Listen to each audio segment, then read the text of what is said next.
the scientific and technological infrastructure, that is STUTI, and the training program is a collaborative initiative of Shoolini University in collaboration with Sophisticated Analytical Instrument Facility, Punjab University, Chandigarh. I extend a very heartfelt welcome to our Honorable Chancellor, Sir, Professor P.K. Khosla, Honorable Vice Chancellor, Sir, Professor Atan Khosla, President, Faculty of Life Sciences and Business Management, Mrs. Saroj Khosla, respected deans and directors, faculty members, staff, and our lovely participants. And now let's put our hands together to welcome our Honorable Chief Guest, Shri Karan Avatar Singh, former Chief Secretary to the Government of Punjab. Welcome, sir. Our keynote speaker, Professor P.K. Seth, Distinguished Scientist, National Academy of Sciences, India, Allahabad. Welcome, sir. Our session experts, Professor Gangaram Chaudhary, sir, Director, Punjab University, Chandigarh. Padma Shri Professor Ranveer Chandra Softi, Professor, Department of Biotechnology, PU, and ex-Vice Chancellor, PU, Chandigarh. Mr. Vivek Atre, IAS, Motivational TEDx Speaker and Visiting Professor. Dr. Nareen Chinmule, Co-Founder and CEO, Symphony Tech. And Dr. Vivek Singh from PU, Chandigarh. Welcome, everyone.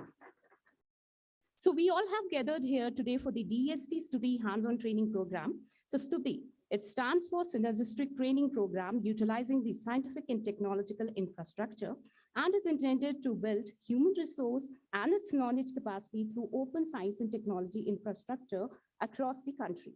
As a complement to various schemes of DST funding for expansion of research and development infrastructure at academic institutions, STUTI scheme envisions a hands-on training program, as well as share and ensure transparent access to science and technology facilities. Since all of us are young researchers with bright minds, the synergy would lead everyone to progress on the path of research and innovation.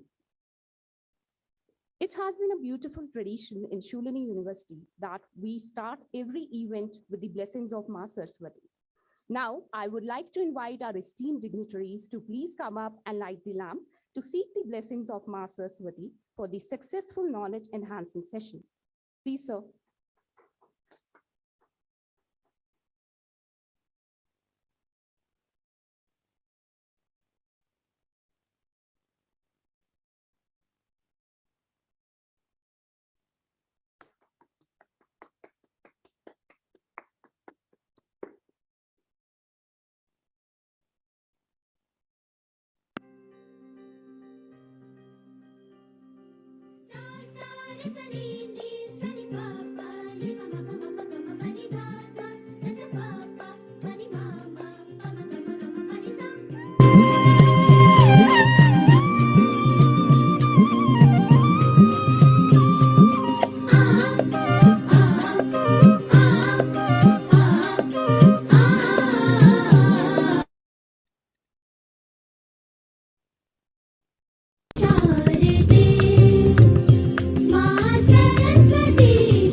Honorable Chancellor, Sir, Honorable Vice Chancellor, Sir, Mrs. Saroj Khosla, Ma'am, Padma Shri R.C. Sopti, Sir, Professor Gangaram, Sir, Professor P.K. Seth, Sir, to kindly take their seats on the dais.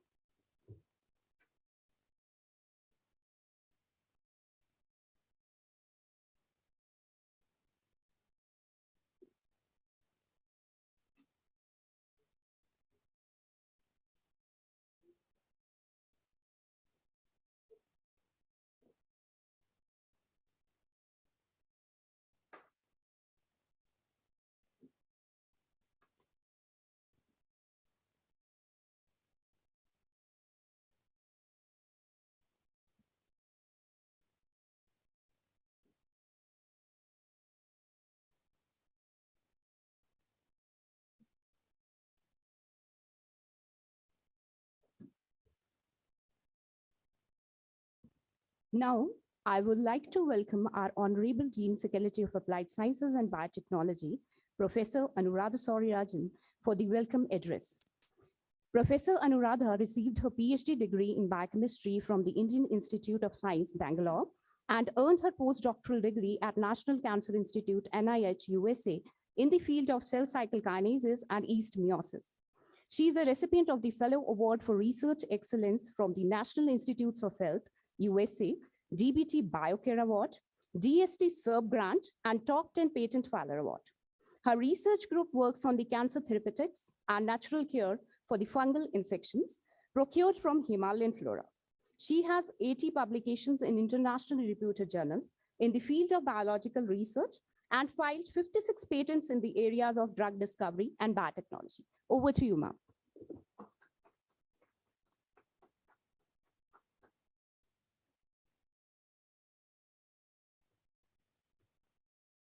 Thank you, Dr. Nitika.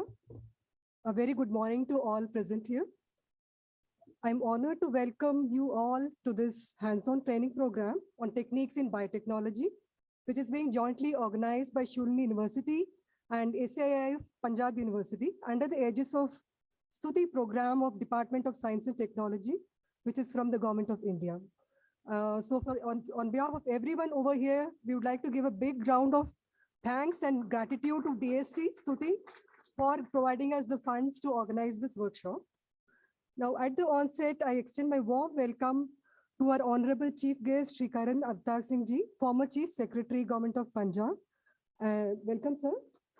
I welcome Madam Saroj Khosla, President, Foundation for Life Sciences and Business Management. Welcome, ma'am. Honorable Chancellor, sir, Professor P.K. Khosla. Welcome, sir. Honorable Vice Chancellor, Professor Atul Khosla. Welcome, sir. Padma Shri Professor R.C. Sopte, sir, former Vice Chancellor of PU and BBAU, who is the driving force for this program. Again, a big applause to Professor R.C. Sopte for providing us this opportunity to host this event.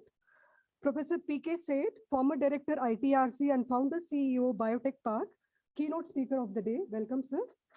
Professor G.R. Chaudhary, Director SAIF CIL, Punjab University and STUTI Coordinator, Punjab University. Welcome, sir. Dr. Vivek Singh from Punjab University.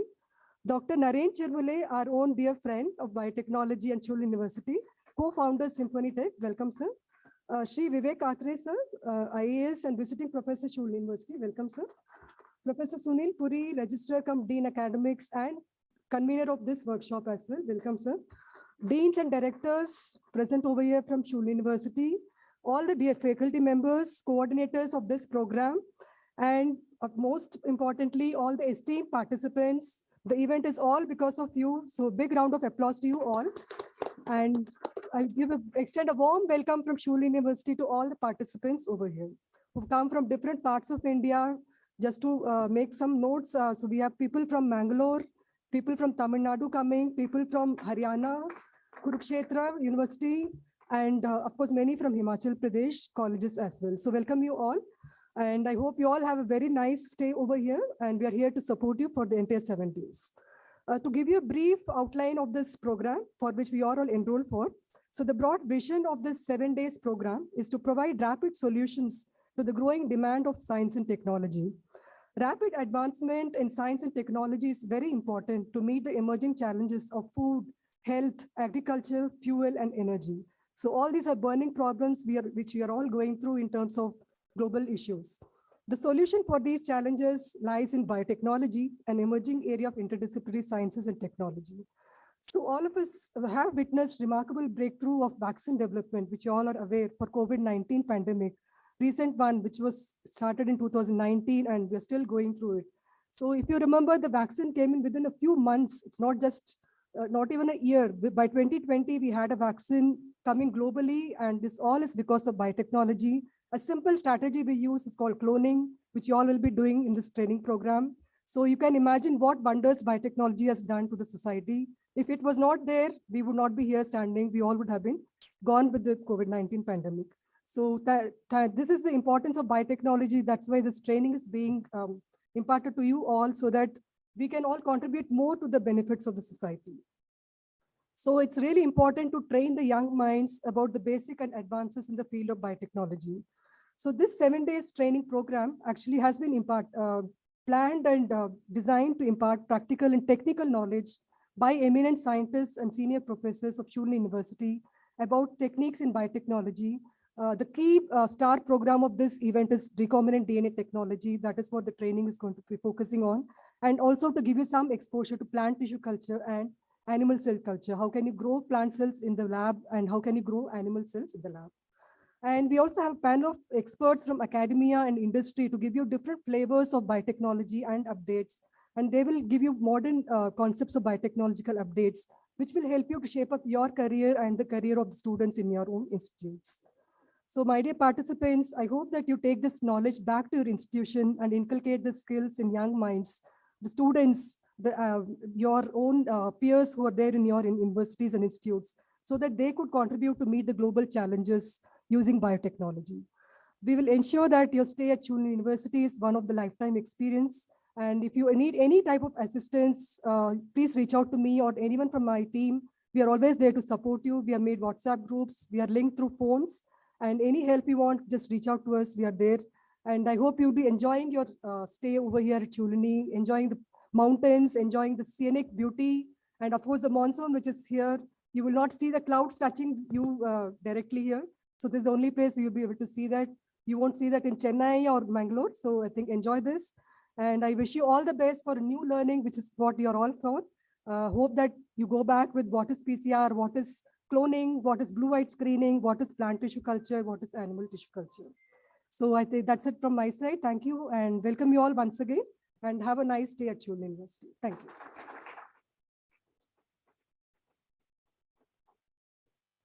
Thank you so much, ma'am, for your insightful words. Now, we shall proceed with the felicitation ceremony to honor our dignitaries. First, I would like to request our Honorable Chancellor, Sir, Professor P.K. Khosla, to felicitate our Honorable Chief Guest, Shri Karan Avatar Singh, with our traditional Himachali topi and shawl.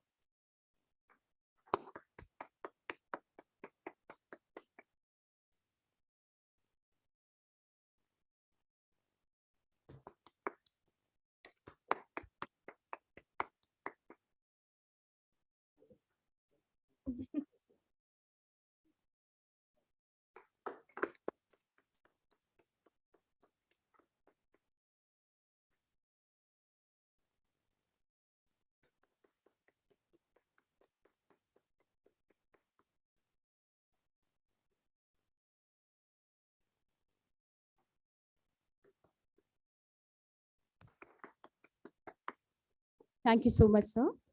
Now, I would like to request our Honorable Registrar, Sir, Professor Sunil Puri, to felicitate our Honorable Session Expert, Professor Gangaram Chaudhary, sir.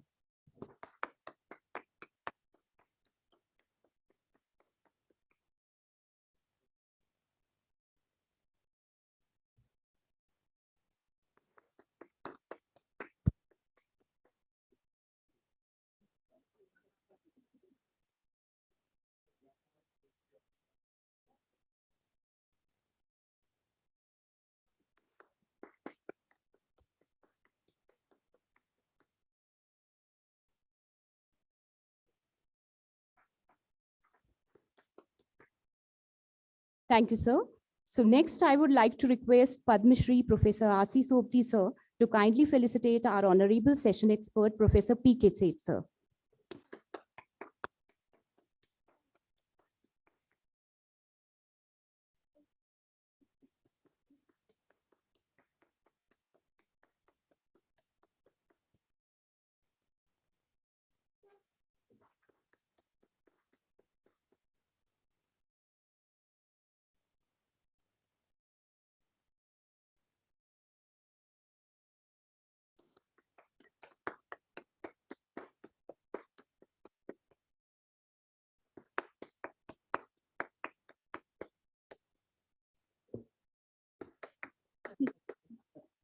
Thank you, sir. Now,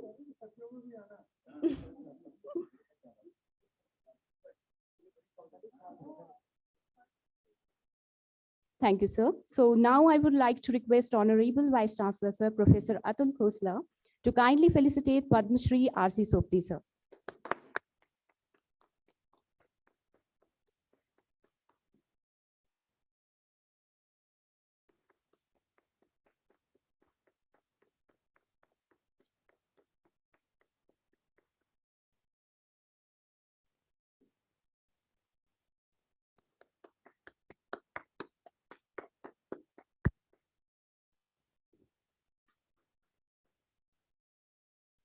Thank you so much, sir. I would now request Madam Saroj Khosla to kindly felicitate Mr. Vivek Atre, sir.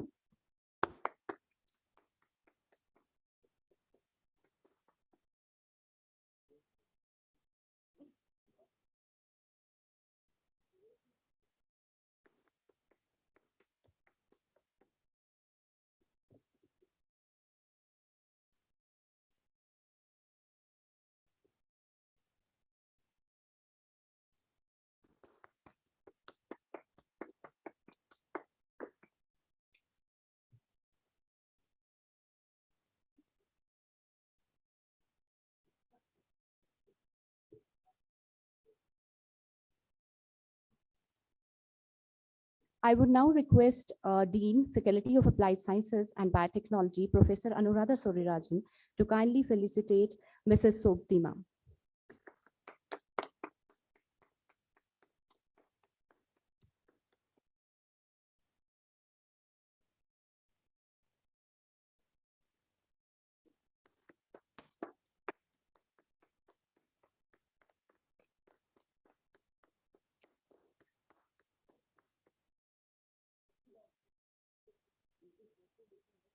Yeah.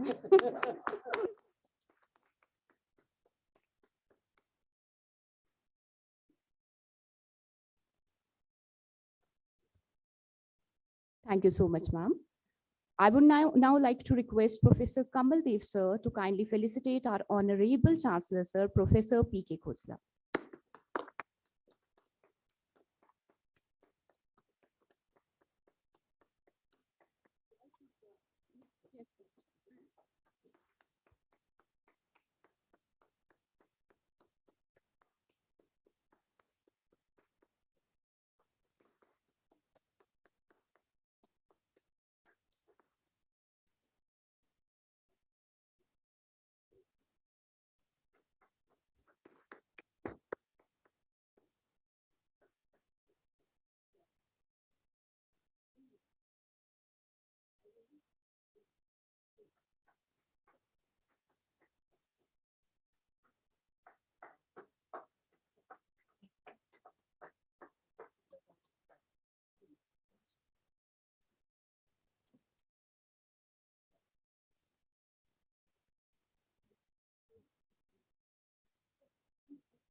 Thank you so much, everyone.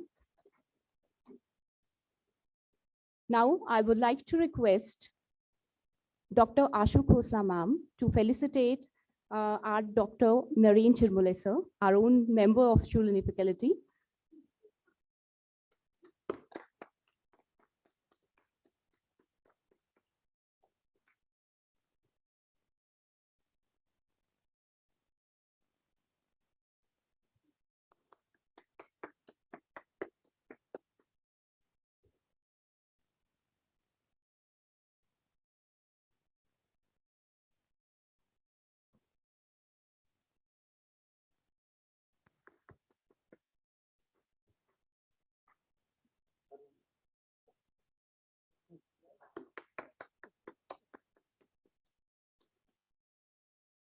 Thank you, ma'am. Thank you, sir. I would now like to request Professor Saurabh Kulsreshta, sir, to kindly felicitate our Honorable Vice Chancellor, sir, Professor Atul Khosla.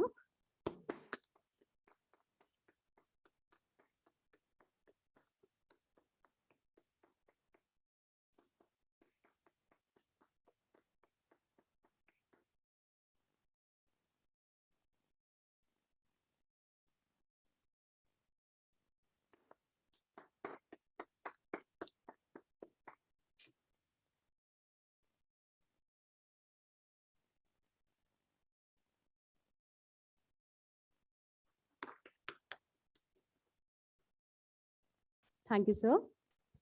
Now, I would like to request our Dean, FASP, Professor Anuradha Sorirajan, to extend her kind felicitation to Madam Saroj Khoslama.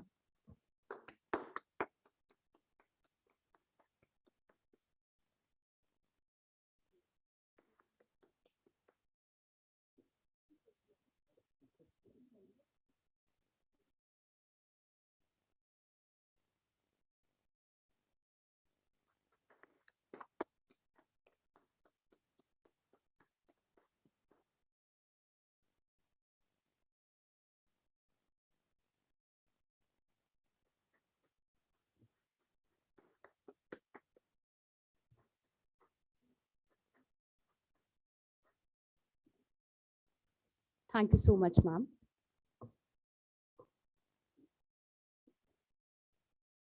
I would now like to request our first session expert, Professor Gangaram Chaudhary, sir, Director, SIF.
So now I would like to request our session expert, Professor Gangaram Chaudhary, sir, Director.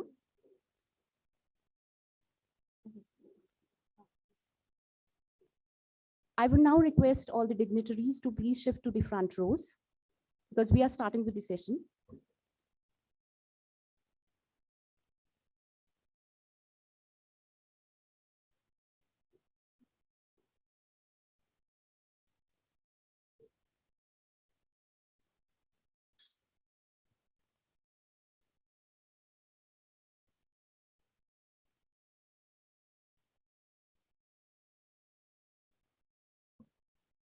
Thank you, everyone. Now, I would like to request our first session expert, Professor Gangaram Chaudhary, sir, Director, SAF, CIL, Punjab University, Chandigarh.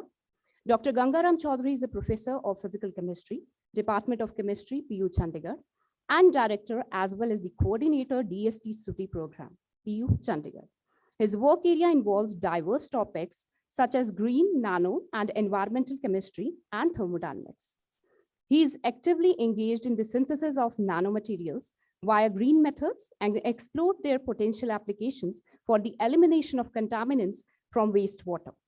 He is the member of the Chemical Research Society of India, Indian Council of Chemists, Indian Science Congress, Indian Association of Nuclear Chemists, and Thermodynamics Society. He has over 145 publications to his name with 2,000 plus citations and each index of 28. He has completed several DST, SERP, and other government-funded projects, including a special COVID relief grant of Rs 38 lakhs from the Department of Science and Technology, Government of India, in 2021. He has served as editor, associate editor, guest editor for top journals and elsewhere in area of nanotechnology and nanomaterial. Over to you, sir.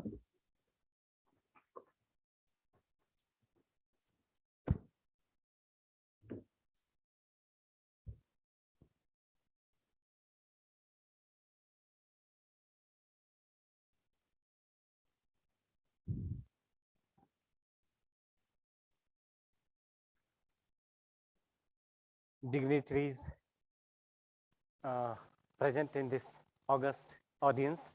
Earlier, I was thinking to name each dignitaries, but it is very, very difficult task to said or to name such a long list. And believe me, this is my first of kind of this training program, wherein we have galaxy of such a eminent scholars.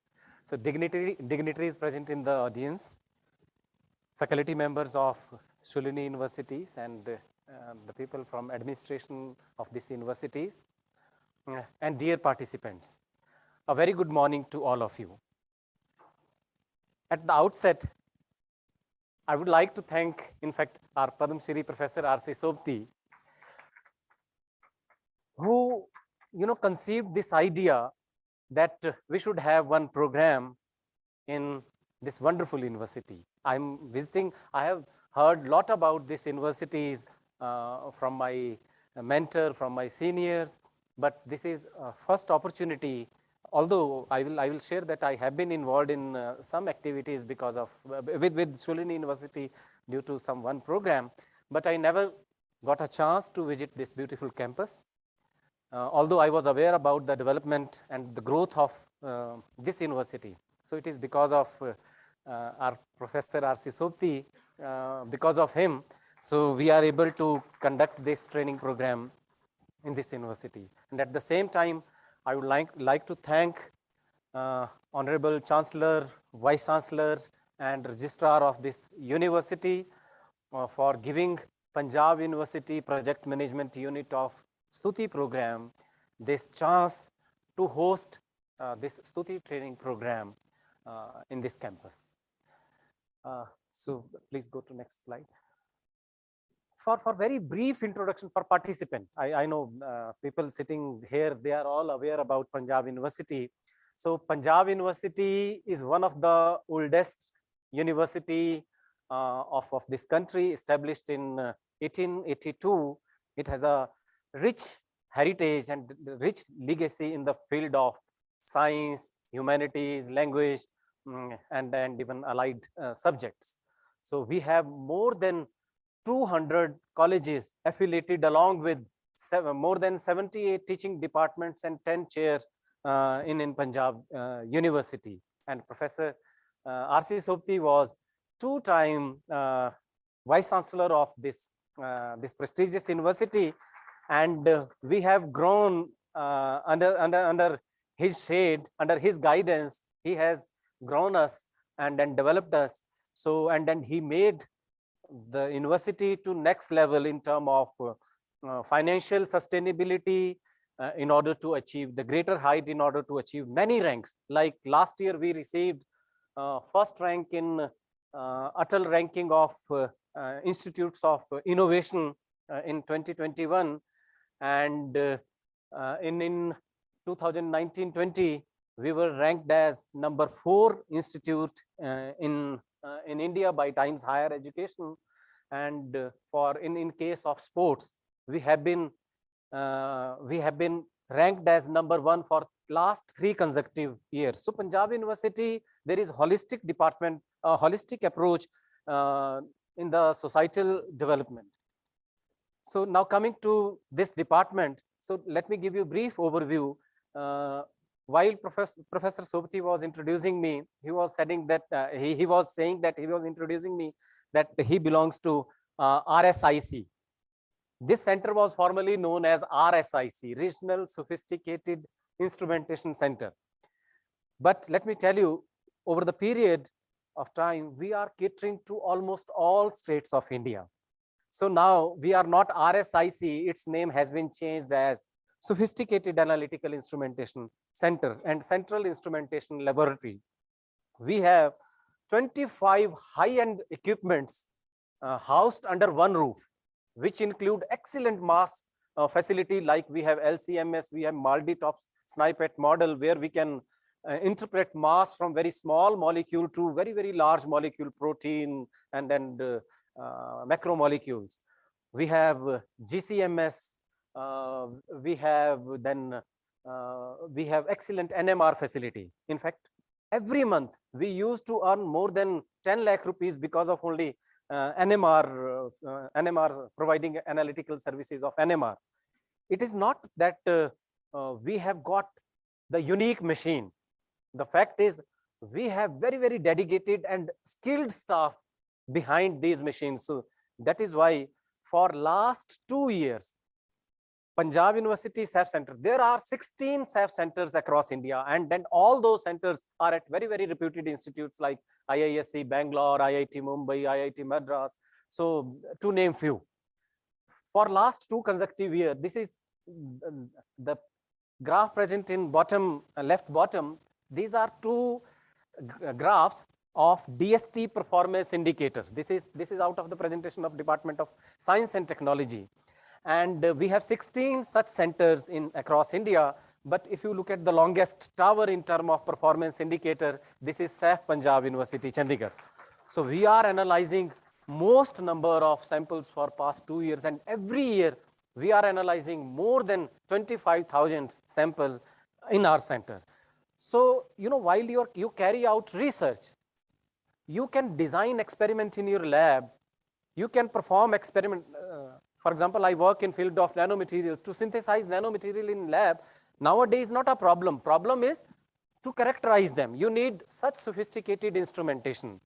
And now I can say from this platform that you need not to have those facilities in your lab. You can have access of such sophisticated analytical instrumentation center. And from this platform, I would like to invite all young researchers to connect with SAP Punjab University, Chandigarh, to get quality results in a timely manner. So this is what I can assure you. Please, next slide. And then during pandemic, we realized how we came at number 1. Let me, I will very briefly sum up this. During pandemic, while people were confined in lockdown period, I thought since we are receiving a lot of samples from all across India, particularly Maharashtra, Tamil Nadu, Delhi even. So I thought whenever samples we will be receiving when there will be unlock. So because at that time character of virus was not known, and everybody was scared from this virus. And what I thought is, why not to take care of safety of our technical staff, scientific staff. So we developed 2 machines during lockdown to prepare our center to be functional immediately when this lockdown is over. So I developed one highly reflecting UV metallic coating. So with the help of that, we were able to design ultraviolet sanitization chamber and thermal and UV paper currency sanitizer, and ICMR lab and has validated our devices. So within 32 seconds, we were able to neutralize virus from the surface. And during first unlock, we donated these devices to various important offices of UT as well as our university. And lately we commercialized, and on almost no profit, we commercialized and distributed these air purifier units to various places of public dealing. So this really helped me to start our center in time when unlock took place. So our efforts were very well acknowledged by Department of Science and Technology. In fact, this SAP center comes under infrastructure division. They do not give any R&D project. So this is for the first time looking at our efforts. So they gave us a special COVID relief grant, and they said us do some more COVID related research. So what we did is we designed one device which can neutralize virus in the car boot sanitizer. So we developed car boot sanitizer. You buy any article, you take any article, place it in car boot space, and it ultimately will get rid of those pathogens present on the surface. And further, we checked that it is able to degrade, neutralize volatile organic compounds also. So we created vent from car boot space and circulated air in the car. And what we found that within couple of minutes we are able to purify air in the car, as well as we are within a minute we were able to sanitize pathogens and neutralize volatile organic compound from the car boot space. And this patent was filed in association with, because our studies was validated by ICMR labs, and ICMR is one of the applicant for this patent filing. Next, please. So for this, I would like to thank DST for providing this special grant. And one of the initiative I would like to share here is that when I joined as director of this center, I saw that since we used to procure a lot of equipments which come in different packing. So even we try to utilize those packing to make some useful materials, like wood. We made some beautiful cover for flower pot, or rust iron or waste material we designed to beautify our department. Whenever you get chance to visit SAF, Punjab University, Chandigarh, you will find that it will not look like a traditional department. You will have a feeling that you are entering some corporate place. So with this sort of innovations, we could make such changes. And one of the initiative I would like, which we did during COVID time, is that I would like to share at this place before I talk about very briefly about the mandate of STUTI and what we have done so far in STUTI.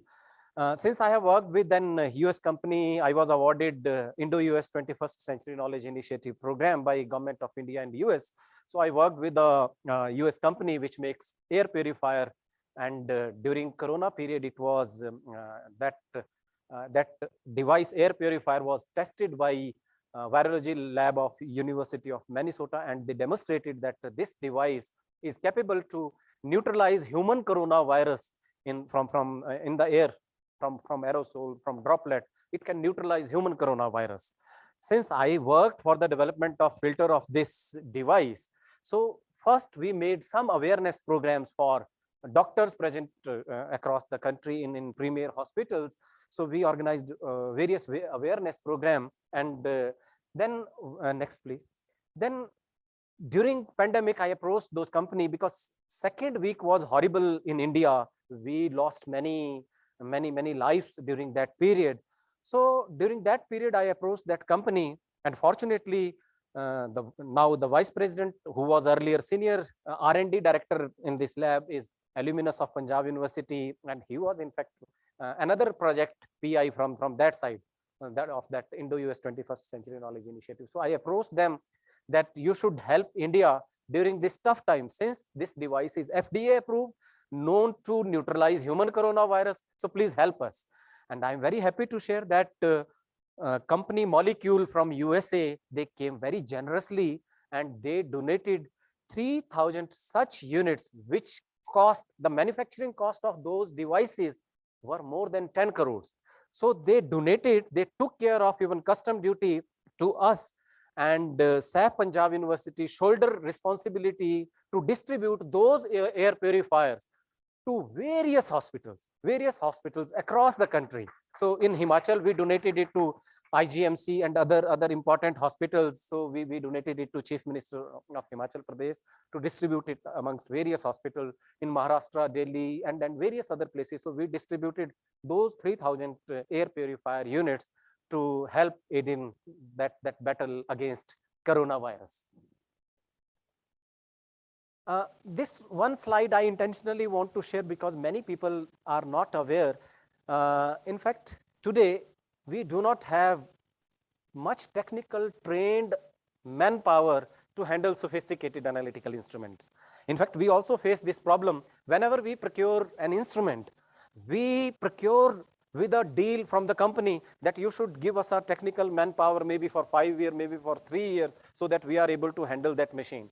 But even company approached us, we don't have any skilled manpower who can handle those sophisticated analytical instrumentation problem. Even in our center, all those who complete MTech and MSc in instrumentation, they are very highly placed at various good companies with very high packages. So from this platform, I would like to share that we have 2 courses, MTech, where GATE qualified BTech students are eligible, but another course is MSc instrumentation, wherein bachelor students in any science stream are eligible to join this course. And since we have lot of high-end sophisticated instrument present with us, so they get real hands-on training. They are capable to handle those instrumentation machines, and they are very highly placed in various organizations. So this you can, of course, we have PhD students or higher grade student here, maybe some faculty as a participant, but for your younger one, you can disseminate this information that we have such an important course present in Punjab University department. Next, please. So let me tell you how this STUTI program conceived in Punjab University. So I will give more credit of this to our Honorable Vice Chancellor, Professor Rajkumar. So in fact, in addition to providing analytical instrumentation services in Punjab University, we do provide consultancy to various industries also, but we do provide trainings to make people trained to handle instruments or to know the capabilities of instrument or how to interpret results. So that we used to do. Since it takes users' time, machines' time or technical staff time as per DST norms, all those training programs, they are in paid module. So we used to organize those programs, but our Vice Chancellor, he directed us that, okay, we should do something for the society which is deprived of such instrumentation facility, particularly for the students of remote areas. We should have such training program for free of cost. And on his advice, we organized various programs for students of Kashmir, for students of Ladakh, Uttarakhand, Himachal Pradesh, even northeast states. We organized number of programs. And when I told DST, when I shared DST that we are organizing this, we are doing this activity, they immediately told me to apply for STUTI program. STUTI program. Otherwise, we are already under DST infrastructure department. So they told me to apply, and very fortunately, we got this STUTI program, which is synergistic training program utilizing the scientific and technological infrastructure. And let me tell you, as already mentioned, I will not told the objective of this program, but very frankly, I'm sharing with you that this is one of the very useful program of Department of Science and Technology, which is complementing the other schemes. In fact, DST has given over the decades, DST has given very generous instrumentation facilities to various institutes in form of maybe PERS grant, maybe in form of FIST grant, maybe in form of Curie grant.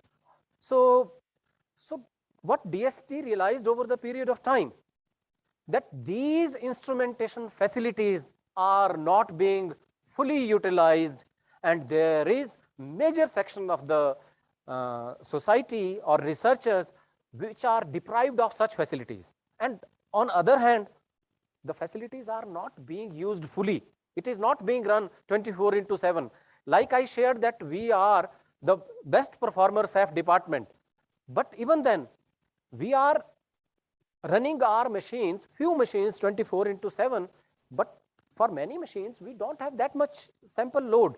So people are deprived of such facilities, and in many other places, people use machine, people buy these machines, and they are unable to run it because users are not there, or maybe there are some other problems.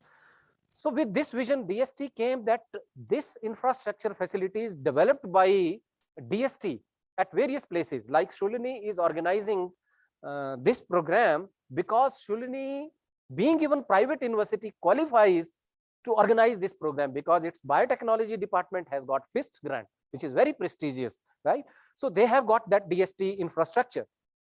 So they said that DST will provide funding, and we will have on pan-India basis, we will invite researchers from across India, and in one program, we will invite 30 participants, and from no institute, we will take more than 3 candidates. So in that way, means in one program, we will have students at least from more than 10 institutes. So first thing is those many researchers from different institutes, they will come together. They will be exposed to such high-end instrumentation facilities. Researcher will get to know about the capability of machines. You know, today we have very wonderful mobile in our pocket, but let me tell you, many of us may not be using 10% of its capability. What we use mobile for calling, using WhatsApp, Facebook, that's it. but it has got, many other features, many other qualities. Similarly, from machine, for example, we are using SEM and TEM. From SEM, we are looking at the surface area. From TEM, we are looking at the size and morphology. But let me tell you, there are many other informations which you can get from those machines, and you can elevate your research to next vertical. So such program, you will be interacting with very, very eminent persons who will teach you theory of such instrument to know about the full capability of such instrumentation. First part. Second part, you will get exposure to do the hands-on training program. So next, please. So first and foremost target given to us was to organize various program. Itself started in February 2022. And in February 2022, we were supposed to organize 14 program for +1, +2 science stream students. And we have to tell about, we have to give them instrumentation exposure. So since we have got, as a project management unit, we have to do this program in hub and spoke model. So instead of 14 programs, we organized 16 program. And from this platform, I am very happy to share that Shoolini University organized one program, maybe on 28th or 26th, something like that, 28th.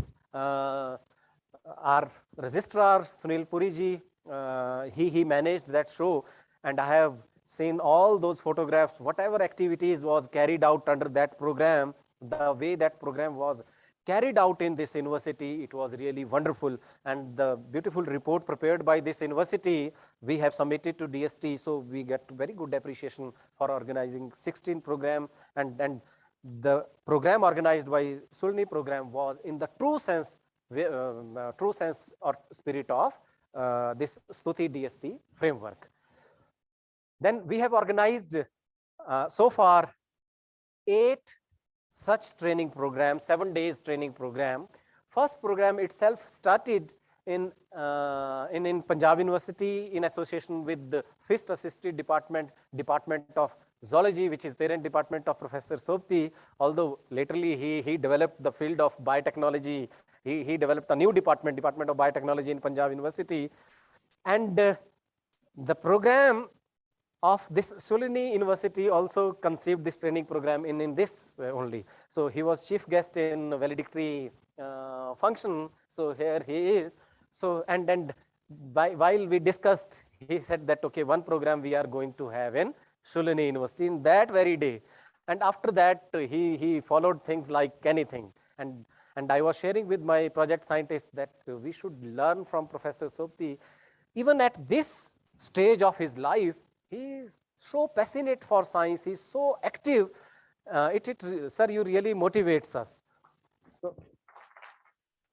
So students from 21 different institutes participated in this, starting from Kashmir to Uttar Pradesh to Rajasthan and other places.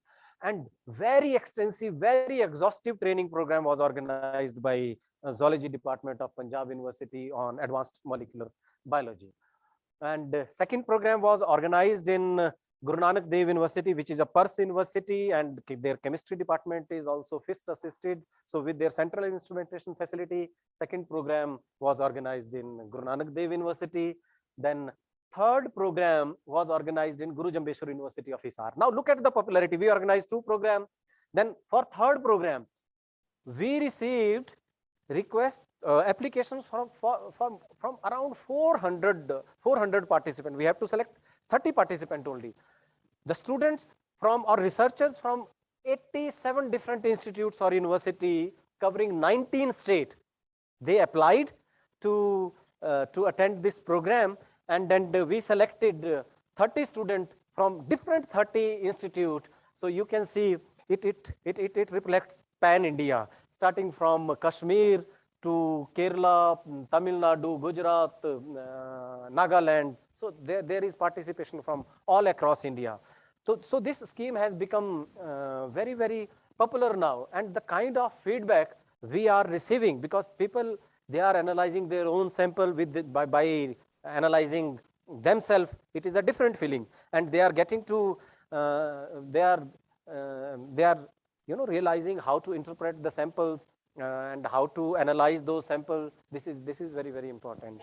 So next program was organized in this program was organized in again Punjab University Chemistry Department. It was on chromatography technique and X-ray techniques, and then we again received participation from various institutes. Another program took place in Punjab Agriculture University, which is again a Pars University, and 6 FIST department, they collaborated. And then let me tell you, under extreme condition, when there was very high temperature around 40 to 45 degree, participants were happy to stay most of the time in field to get hands-on experience. Next, please. And then we have one program in chemistry department only, Punjab University, and we received applications from 23 institutions, and instead of 30, we organized a program for 38 participants. And this is few glimpses of that program. Next, please. Then one program was organized in NIT Srinagar, and the program was very, very good, and the kind of feedback we are receiving, which is being submitted to Department of Science and Technology every month, it was really appreciated, the kind of way we are organizing these programs. So then last program we have concluded day before on 19th July, and it was on analytical instrumentation technique, advanced instrumentation technique for material characterization. And again, there was participation from across India, and students were very, very happy. We have recorded their feedback. In fact, every participant has to submit their feedback in a prescribed DST format. So the kind of feedback we are receiving for this program, let me tell you, this is one of the wonderful program we are DST is launching. So, and the way Madam expressed that how they have designed this program, I'm sure that all the participants will be highly benefited. At the end, you will be enriched in terms of your knowledge, in terms of your approach towards science, and this will give you opportunity not to learn this technique, but interact with the eminent persons, that galaxy of stars present here. And on top of that, you will get opportunity to interact with each other, and then from here onward you will develop new relations, new networking. So this is another kind of opportunity. Then let me give you a glimpse of few other programs which we are going to organize in coming 2 months. So one program in advanced trends in biomedical science research and skill development that will start from 1st August to 7th August in Punjab University. It is being organized with FIST Assisted Department of Biophysics along in association with SAF Punjab University. So, you are very lucky you all were selected. We received more applications, but selected one are very few. So I congratulate all of you for being selected to this program. But whosoever your friends, those who could not make it, you can disseminate these informations amongst them. So applications are last date is still open. Then in coming 2 months, we are going to have one program at in the end of August in Kerala, SAF Kerala, Kottayam University. Then we have one program in Northeastern Hill University from 1st to 8th September. Then in Raipur, Chhattisgarh, we are going to have program from 5th to 11th September. One program in Palampur, and another program in BITS Pilani, Rajasthan. So these are few programs. In total, we have to organize 22 such programs. So for that, I advise all of you to, we have very vibrant website. Each and every informations, they are uploaded in this website. Website is stuti.puchd.ac.in. So you can tell your friends, other researchers, that they keep visiting this website, and you will get to know all the programs. For instance, whatever today has happened, tomorrow you will find that glimpses of today's, even it is present on our website. So whatsoever new program will be there, it is being uploaded in our website. So for the benefit of other researchers, you can note down this website and disseminate that information. And at the end, from this platform, I invite all of you to visit Punjab University, especially this is Sophisticated Analytical Instrumentation Center of Punjab University. Visit this center, analyze your sample for maybe various techniques. For example, for X-ray, we have powder X-ray, we have small angle X-ray, we have wide angle X-ray, XRF, even single crystal X-ray is also there in Punjab University. So very good facilities is developed by Department of Science and Technology. Do avail. For academic purpose, 80% discount is given to all researchers, those who are doing their research from academic institutes. So with this, once again, from bottom of my heart, I would like to thank the entire administration of Shoolini University for being such a wonderful host to organize this program. And I'm sure, I have no hesitation in saying that this program is going to be a mega success, and all of you are going to learn a lot from this training. So best wishes to all of you. Thank you.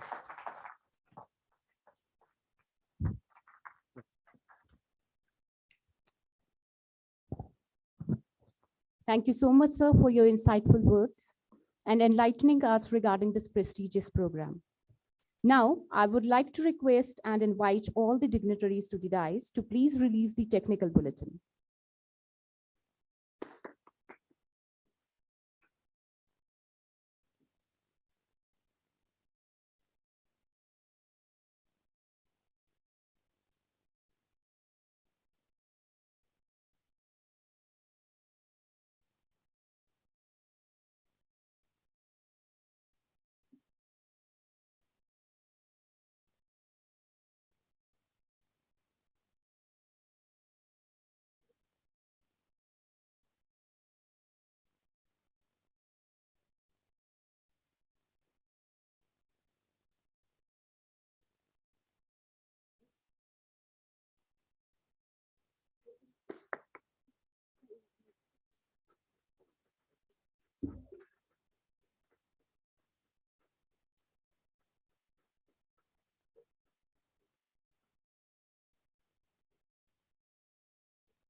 Thank you so much, everyone. Now, I would like to invite and welcome Madam Saroj Khosla, President, Faculty of Life Sciences and Business Management, to bless us with her kind blessings and words. Madam Saroj Khosla is an educationist with vast experience in administrating educational organization. She shares her knowledge and experience with the students of her institute and provides them a way to attain the achievements. She has the utmost priority to offer the human values for upbringing a great change to every student's life and career.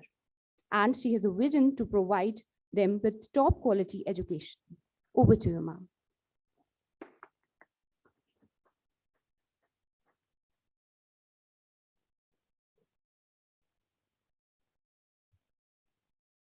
Good morning, everybody. I'm really enlightened, I should say. I'm feeling very fortunate to be with you in this program. This is a unique type of program.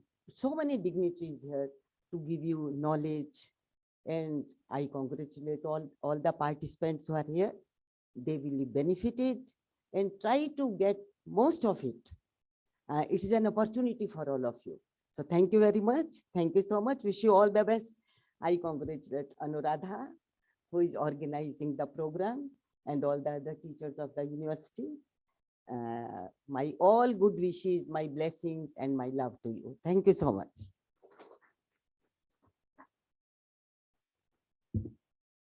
Thank you so much, ma'am, for your kind words and blessings. Moving on to our next talk, I would like to invite our enthusiastic and visionary Honorable Vice Chancellor, Sir, Professor Atul Khosla, to kindly share his thoughts regarding research and innovation.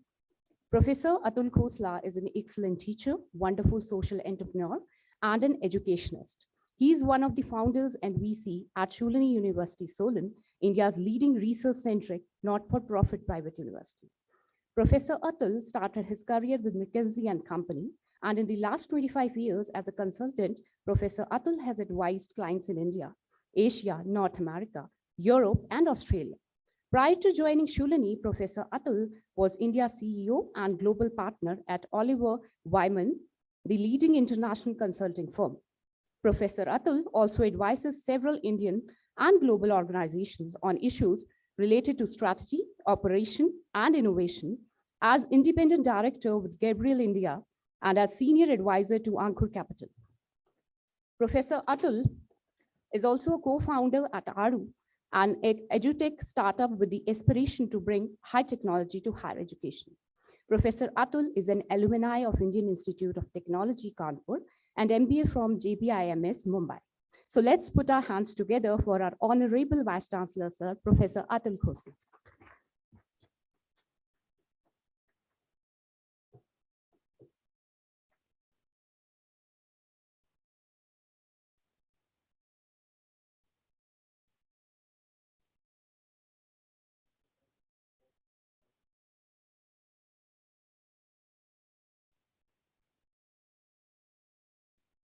I think this is better. Good morning to all of you, and I'm very humbled to be here today. We have such an amazing audience, so I'll swipe the welcome around. I'll first welcome all you wonderful researchers. You are the future of the country and the world. And I'll then welcome all the wonderful dignitaries, Professor STUTI, for actually conceptualizing this and pushing us to make it happen. I just love your energy, sir. What energy you bring to the table. Dr. Seth, who's come all the way from Lucknow. Dr. Khosla, you're always a visionary pushing us. And Dr. Karan, you know, you never say no for Shoolini and to come and speaking to such audiences. I've listened to you before, and I'm sure that your speech is going to be as exemplary as it was last time. Dr. Chaudhary, it was so amazing to see the work that you're doing. And I'm going to talk a bit about a few things that you spoke about. But before that, again, I'd like to welcome and thank Anuradha ma'am, Saurabh, Kulshrestha, where are you? You've got Vivek Atre over here, Ashish, Dinesh sir, a bunch of others, and of course, last but not the least, my mother. Thank you for coming. I was expecting a longer speech from you. Okay. I'm going to speak about 4 things, and hopefully these will be 4 messages for all of you. Some of this will be related to science, some of this will be related to biology, some of this will be related to luck and fate and spiritualism. So the 4 things I'm going to talk about are going to be first, fate. I'm going to talk about quota. I'll talk a bit about biology, and finally I'll talk about collaboration, which you spoke about, sir. So fate. I happen to be the vice chancellor of a university that focuses on biotechnology. So let me give you my story in a second. So I was inspired by my elder brother Ashish, and I ended up joining aerospace engineering at IIT Kanpur. Within 3 months, I realized that I was not born to be a rocket scientist, and probably biology was in my blood. So I ran to Dr. Khosla, my father, and I said, there's a program in IIT Delhi which gives MTech in biochemical engineering, and I want to shift from aerospace to biochemical. But our academicians are very stiff. I apologize, Dr. STUTI. They refused to transfer me. They said, you cannot move from IIT Kanpur to IIT Delhi. It is impossible. We knew the dean over there, and even despite all the wonderful things that he had to say to Dr. Khosla, he refused to transfer my credits from IIT Kanpur to IIT Delhi. So fate decided that I would not sit in this side of the room, and I'll sit on this side of the room. So I ended up finishing my aerospace engineering. I sometimes joke I am a failed rocket scientist. I did an MBA, and then I did many, many years in consulting. But one of the few things I did in consulting was actually related to biotechnology. So I have, as a consultant, served a company called Novo Nordisk, which used biotechnology to bring human insulin to the world for the first time. And we have Naren Chirmule here, who was able to bring human insulin into India through Biocon, and wonderful work you did in research, Naren. I worked in Switzerland with a company called Syngenta, which interestingly was a chemicals company and then transformed into a biotechnology company, where I learned some of the basics of biotechnology. And we did something very interesting over there. We did work on something called water strategy for the world. How do you create plants which use less water, because water is a big challenge. Anyway, fate makes me come and speak to you over here. So my message to all of you is, your lives are going to be non-linear. There were days when we had linear careers. You started as a botanist and you retired as a botanist. But if you look at people around, most of the people over here, Dr. Khosla started as a botanist, ended up being a forestry scientist, and then a biotechnologist. So you were in zoology, then you transformed to biotechnology. So I heard from you that you were a neuroscientist and ended up being a biotechnologist. Sir, from an IS officer to an economist, now an aspiring teacher, Dr. Karan. Your students and your lives will not be linear. So let fate take over. Flow with the world, but excel in whatever you do. I think that's the first thing I'd like to say. So what you're learning over here, whether it comes into you directly into a career or not, you learn a lot of things. You learn beyond just scientific equipment. So enjoy the next 7 days. The second thing I'm going to talk about is quota. And I'm very passionate about it. When I was a young kid, and I was probably in my 6th or 7th standard, and my elder brother Ashish is here, we almost believed that we will win the Nobel Prize. We said that to mil hi jayega, it was given. And then 8th standard happened, and my dad called me and said, now you better focus on your grades. And then 11th standard happened. In my days, there used to be Agarwal classes. So Agarwal classes happened. And whatever little excitement I had about science was punctured away by Agarwal classes. So Nobel Prize, the bahut dur ki baat hai, I'll speak about Nobel Prize in a second. But now it's quota. Quota is taking away innovation from our students. First, you got some 8th standard students start studying for IIT or NEET, and then they go to quota. So whatever excitement that happens in life, I think is taken away. I've heard about this non-attending schools, sir, right? So you as researchers and teachers have a role to play. You have to start becoming role models for these young students, where they say, oh, I want to be like this particular researcher. So all of you sitting over here should aspire for the Nobel Prize. And the day you win the Nobel Prize, there'll be hundreds of others who will aspire to be like you. And hopefully, quota will move from quota to Solon to Shoolini. And not quota in the form it is, but quota in the form of science and research, because that's the only way that India will become a world power. So let's shift quota a few miles from Kota to Himachal, Punjab University included. The third thing I would like to talk about is biology.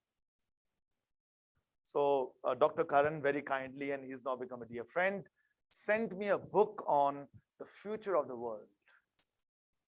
I was also at the MD Anderson Cancer Center in Houston around 3 years back, just before COVID happens.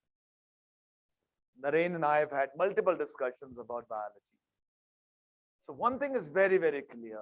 The future of the world is biology and biotechnology. It's not going to be anything else. the next 2, 3, 5, 8, 10 decades will be about biology. But will it be about biology alone? I think the answer is no. It's going to be a significant confluence of biology and mathematics and analytical techniques. So my advice again to you guys would be, bring mathematics, analytical techniques, data sciences into your curriculum. So Ashish is sitting over here. He drives the AI programs at Shoolini. I will strongly encourage you, Ashish, collaborate. Let's create a new department of biology and AI or mathematics, because that's where the future of the world is. I'm told that the vaccine, the COVID vaccine, and me and Naren would talk a lot about it during COVID. And Naren would say, हो ही नहीं सकता कि 10 साल से पहले vaccine आ जाए. It came in 1 year, and it came in 1 year because we disrupted the way vaccines are built. We moved from the lab to a mathematical model, to the computer. So some of my own professors are not ready to accept the computer. They still want to do the experiment in the lab. And I'm not saying that's wrong. Please do that. But also adopt the computer, also adopt the mathematical models that exist, and dovetail that with economics and management sciences. So my Dean Management Sciences is here. I'm so glad you're here, because the future is a confluence of all of it. I'm so glad that Dr. Chaudhary, 75% of his time did not speak about science, but actually spoke about management. How do you take learning to many more people? How do you ensure that your equipment is better utilized? How do you ensure that more and more people are trained better? This is not science, this is HR, this is management, this is economics. So science, I'm so glad that as a scientist, you're talking beyond biology. And that's something which I'll encourage all of you to also think about. Biology and mathematics, management sciences all together. And if you can do that again, you'll see a very different India. The final thought I have, and I'm sorry I've taken a little extra time, is collaboration. What confuses me is when my dear professors come to me and say, sir, we want this, we want a TEM. And I want to share a statistic with you. 90% of equipment in this world, 90% of scientific equipment in this world is lying underutilized. I'll again repeat, 90% of scientific equipment in this world is lying underutilized. But we refuse to collaborate with each other. There's a beautiful university next door, which I think has got huge amount of grants from the government, because governments love to give grants more to public universities and less to private universities, but they don't collaborate. Or we have not reached out to them enough to collaboration. Can we collaborate more? I'm so glad, sir, you told me about STUTI. What I would encourage you is improve your turnaround times. I don't know what the turnaround times are or tax, but my professors tell me, I ask them, why do you need a TEM? The 5 crore facility we are setting up in Shoolini. They say, sir, बहुत बढ़िया काम हो जाएगा, जल्दी हो जाएगा. But मुझे समझ नहीं आता है कि अगर पंजाब यूनिवर्सिटी और सोलन का 1.5 घंटे का डिस्टेंस है, तो मेरा रिसर्चर वहां जाके काम क्यों नहीं कर सकता? यहाँ पे 5 करोड़ क्यों खर्च करेगा? 5 करोड़ में तो आप कितने बच्चों को पढ़ा सकते हो? 2 स्कूल बना सकते हो. उसके बाद तो हर साल 2-2 करोड़ है sir. The world of business, and India has become a great place in the world of business because we have spliced the value chain of business, where a lot of work is happening in India and then transferred to the United States. Can we start thinking disruptive? And I'm going to come to you, Dr. Chaudhary, because I'm a strong believer in this, that we cannot let capital go waste. Capital is the most precious thing in India. Build a hostel in Punjab University, which is 5-star. I'll give the 5 crores to you to build that. So where my faculty can come over there and stay, rather than, probably it's already there. But point I'm trying to make over here is, why should we create infrastructure that's already around? And this is something for DST too. So there's some policy makers here. They should sort of take it to DST. So anyway, collaboration is going to be the key. Break the value chain.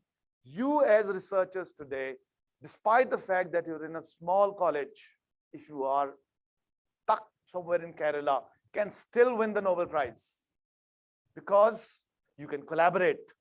You can send your material to Punjab University.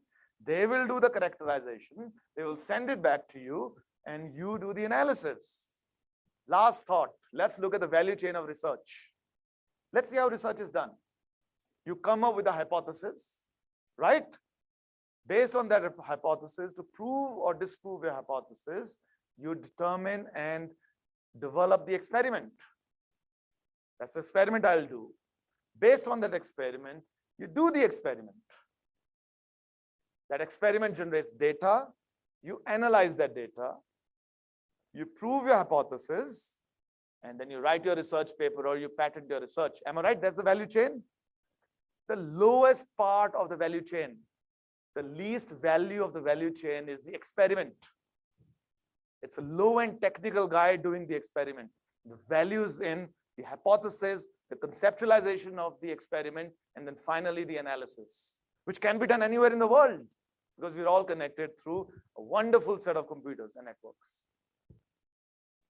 Yesterday I was speaking, a last thought, yesterday I was speaking to a bunch of my friends and we were talking about the most famous scientists of the world. And I asked them 5 names. Whom do you think are the most famous scientists of the world?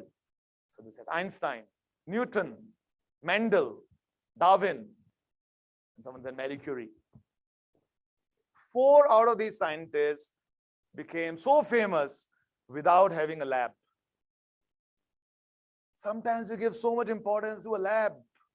So let's break the shackles. Let's learn about the techniques. Shoolini will be open for you 24/7. Our labs are open 24/7. Our library is open 24/7. Not just for this program. If you like our facilities, come over, spend time, and let's change the way the world does research. And let's make sure that at least 5 of you win the Nobel Prize in the next 10 years. Thank you very, very much, and welcome to Shoolini.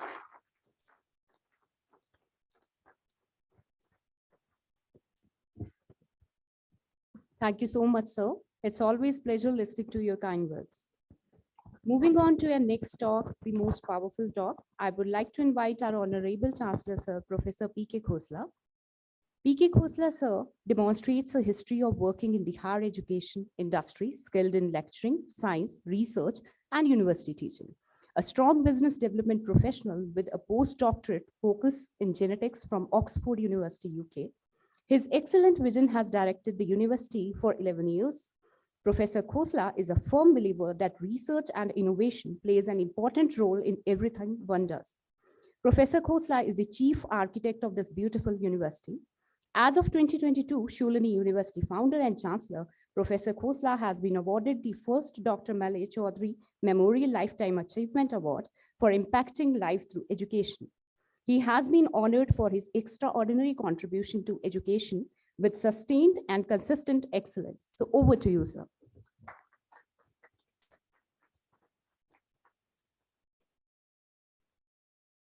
So after a brilliant talk from the Vice Chancellor, I have also to share a few things. Firstly, if India is to shine, then you have to go towards your ancient wisdom. We do not know, we are not teaching to our students that ancient Indians are very advanced in research and innovation. Biotechnology was also there. How they were doing it is a different matter. The embryo of Vasudeva and Devaki was transferred to Rohini. That is surrogacy. There are several such examples, but we don't know the techniques. There is also talk about the Nobel Prizes. I can tell you, following the Western world, you cannot get the Nobel Prize. They're much, much advanced. You have to think indigenous, you have to think local. Your idea should be different. I was with one sannyasi of my organization, Swami Krishnananda ji. उन्होंने कहा, doctor Khosla, अगर Nobel prize लेना है तो मुझे बताओ कि soul किस चीज की बनी हुई है. What is the chemistry of the soul? जब तक इंडिया ऐसी रिसर्च नहीं करेगा, आप नोबेल प्राइज नहीं ले सकते. आपकी तो रेपिटेटिव रिसर्च है, उसने वहां से देखा, जर्नल वहां से देखा, इक्विपमेंट ले लिया, ये कर लिया।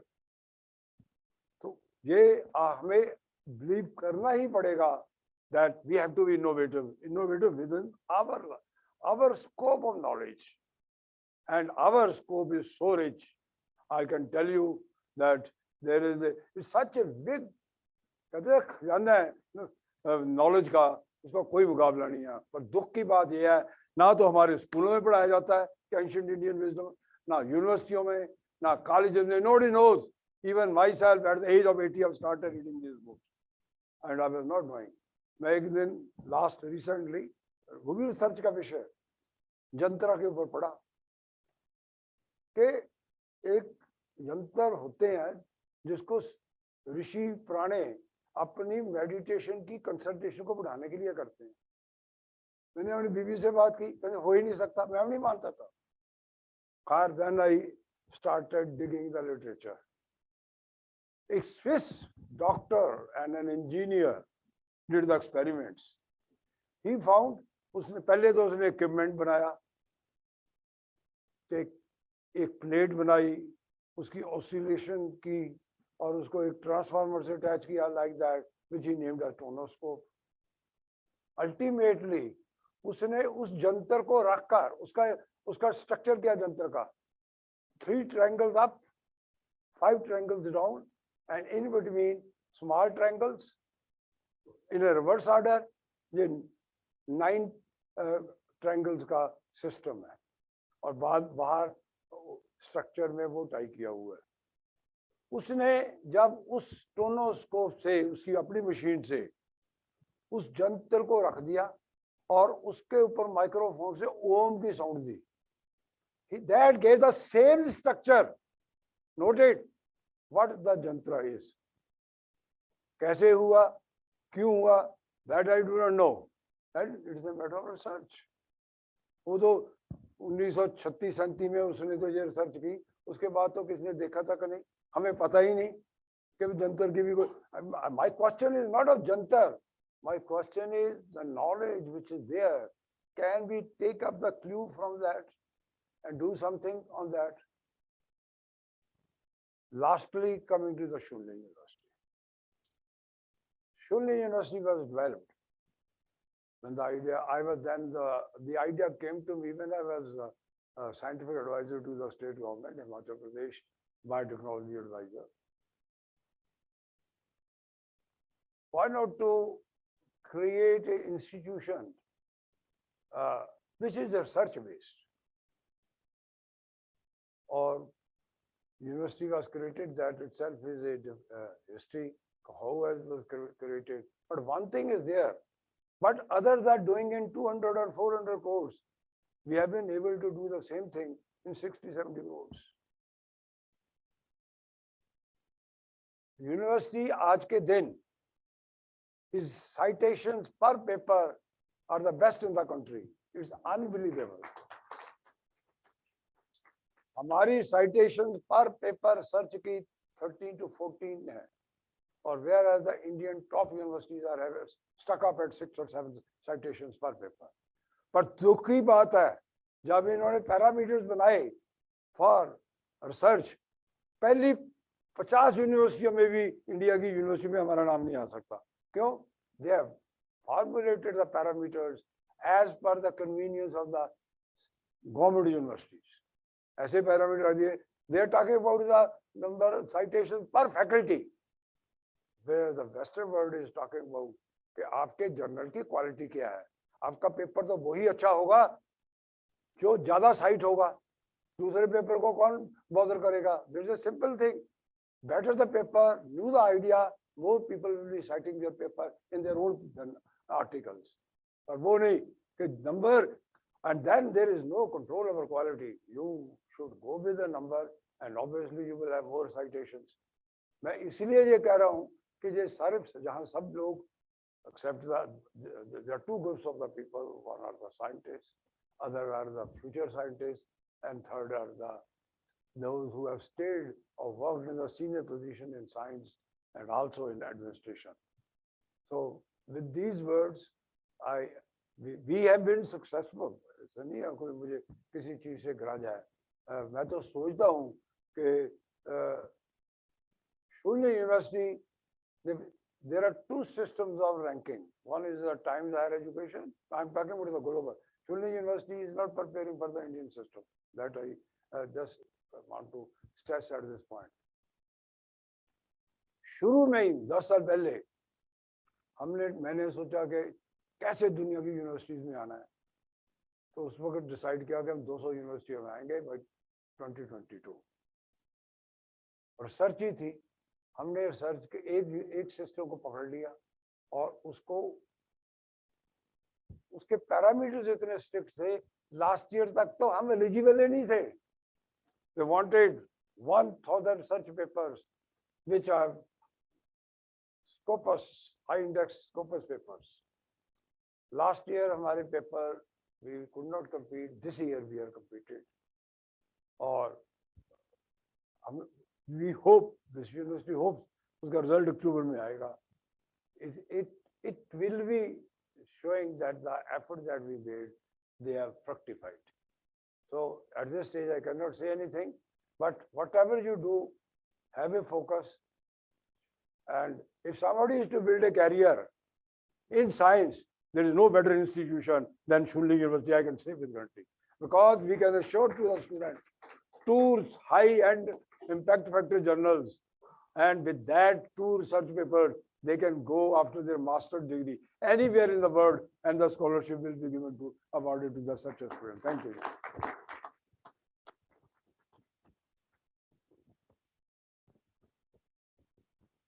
Thank you so much, sir, for your kind blessings and words of wisdom. Now, I would like to invite our session expert, Padma Shri Professor R.C. Sopti, Professor, Department of Biotechnology and ex-Vice Chancellor, Punjab University, Chandigarh, to address the audience. Over to you, sir.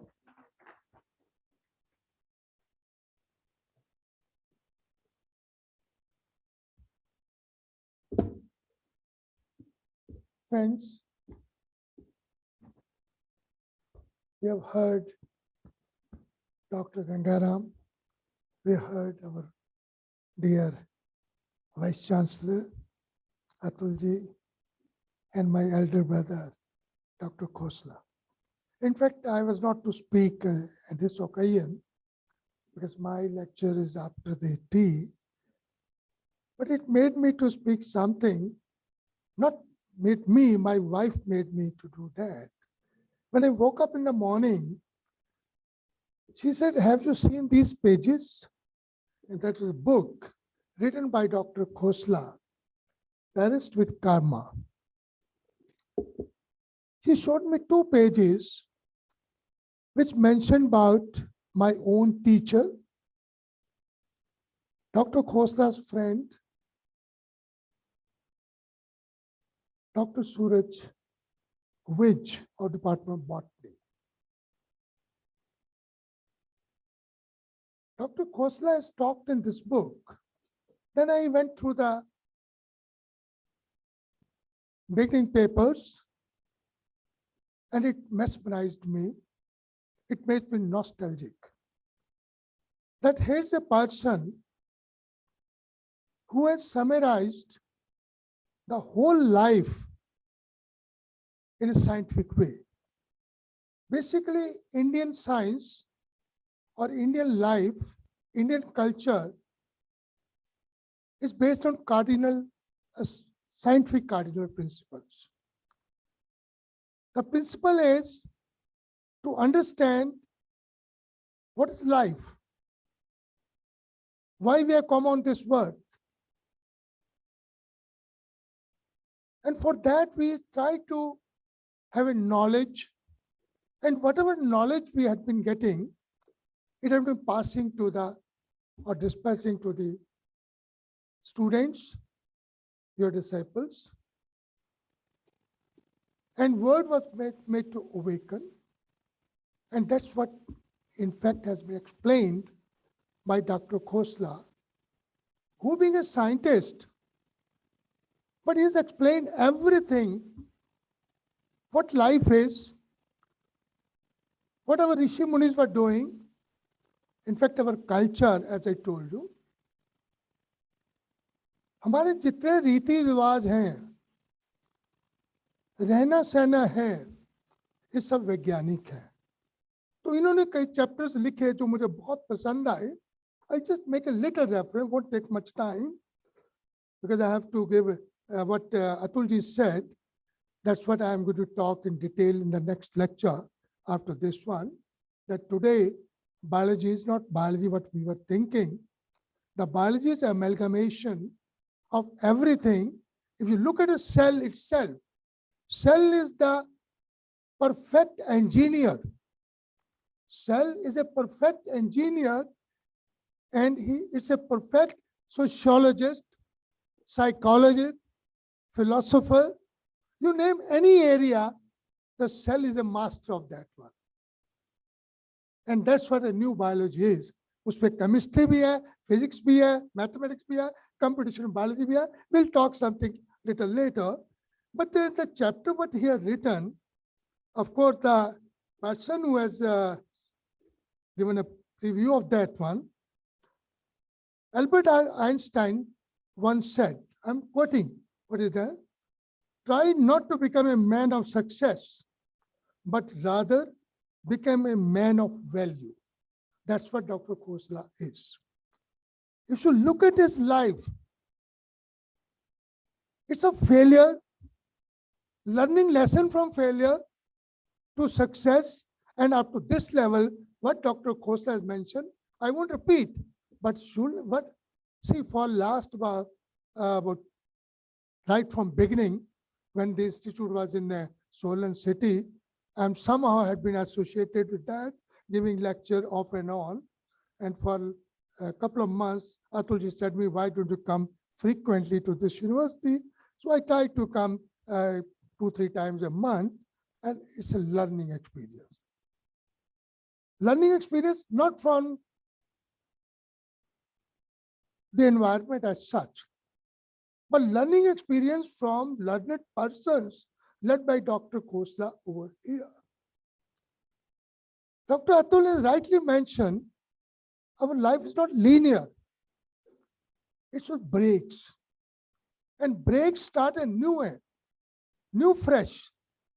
That's what Dr. Khosla is.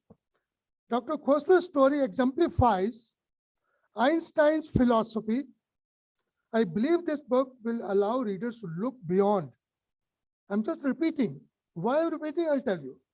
Conventional prototypes, models, practices, and theories of success, failure, determination, dedication, I'm adding dedication, entrepreneurship, teamwork, education, knowledge, time, talent, and businessmen is an embodiment of all these things.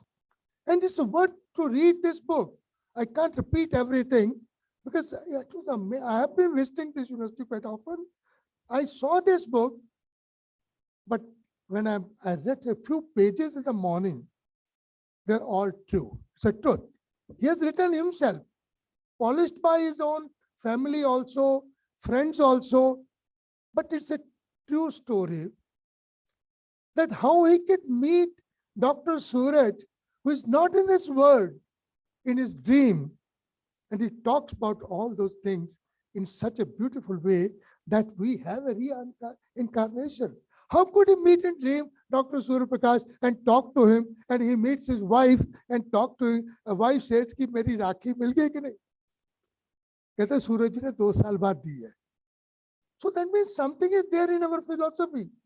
Reincarnation, the karma is there. And it's all story of karma, that whatever we do, it will come back to us in one way or the other. And there are phases of life when we will know where we were wrong and how to come back to be truthful. Because I always mention कि 4 सा है हमारे हिंदी के life में, संध्या, स्वाध्याय, satyasang, and seva. Don't think a religious matter, but definitely these 4 words have a meaning. कि जैसे जैसे हम लाइफ पास करते हैं, हम अपने आप को देखते हैं कि हमारी जिंदगी कम हो रही है, बर्थडे मनाते हैं पर बर्थडे में 1 साल कम हो जाता है। तो थोड़ा सोचते हैं कि हम कहाँ गलत थे और आगे क्या करना है। That is what sandhya is, when we have रोशनी की आंखें चुंधियाई होती हैं कि हम ये हैं, हम वो हैं। तो जब शाम होती है तो सोचते हो, देन टू थिंक, अरे भाई मैं अपनी गलतियों को कैसे सुधार सकता हूँ। तो दैट कम्स सत्य इन इंट्रोस्पेक्शन, स्वाध्याय इंट्रोस्पेक्शन। और इंट्रोस्पेक्शन करके आप सोचते हो कि मैं खुद के साथ कैसे चलूं, इसलिए कि हमारा पर्पस लाइफ यहाँ आने का है कि समाज की सेवा करना। No other animal does that one directly. हर चीज जो है, गाय दूध देती है अपने बछड़े के लिए, पेड़ बीज लगाते हैं, फूलते हैं वो अपने प्रोलिफरेशन के लिए, पर हम लोग उसको ट्रीट करते हैं कि वो हमारी सेवा करते हैं। पर जैसे मानव की सेवा का भाव वो डिफरेंट है। और वो जो इन्होंने मेंशन किया, that's a really true story. It's a learning experience for me since morning, thanks to my wife. I am not praising her because but she awakened me in the morning. When I woke up, the first thing she showed me a story because somehow she always looked for my name in anywhere where it is. And Dr. Khosla had mentioned my name over there because I was writing a history of science in India, the culture of science, the best part in a previous and best future we have in that one. तो हम एक किताब लिख रहे थे, science Congress में general president था उस साल, तो मैंने वो किताब लिखनी थी। तो इनको लिखा था डॉक्टर विज को, खोसला जी को, कि आप हमें एक प्लांट साइंस की पूरी हिस्ट्री लिख के दीजिए। And he wrote about 100 pages on that. तो doctor Surya Prakash was is a co-author. Somehow he was not allowed to stay with us by Almighty, and he repented at that point. He has mentioned all those words, beautiful words is summarized. But definitely, whatever we do, anytime, it has a science behind it. Social science पढ़ते हो तभी science है, mathematics पढ़ते हो तभी science है। क्योंकि मैं ज्यादा नहीं, नेक्स्ट जो लेक्चर उसमें देना है इसके बाद, चाय के बाद। But definitely we are living, we had been living, our culture had been science based. और हमारे बुजुर्गों ने हर चीज साइंस के बेस पे बनाई। चाहे राम का प्रतीक देख लिए, कृष्ण का देख लीजिए, कोई प्रतीक देख लीजिए, सब में विज्ञान है। सबसे बड़ा विज्ञान है लॉर्ड शिवा। अभी शिवा जी की बात, last time we were talking about Lord Shiva. Lord Shiva जो हमारा टोटल इकोसिस्टम है, टोटल एनवायरनमेंट है, उसको डिपिक्ट करते हैं। ये हम भगवान बनाने के लिए नहीं कहा, उन्होंने हमारे बुजुर्गों ने कहा कि हमें इस संसार की कैसे केयर करनी है। तो शिवा के वो जो भस्म लगा रखी है, शेर है, सांप है, क्या नहीं है, और सबकी अपनी अपनी डिपिक्शन है कि we have to respect the environment. If you want to survive, we have to respect the environment, that's it. और तभी जो भी हमारे गॉड्स हैं, सबके वाहन एनिमल हैं, कि उनकी परवाह करो तभी संसार चलेगा।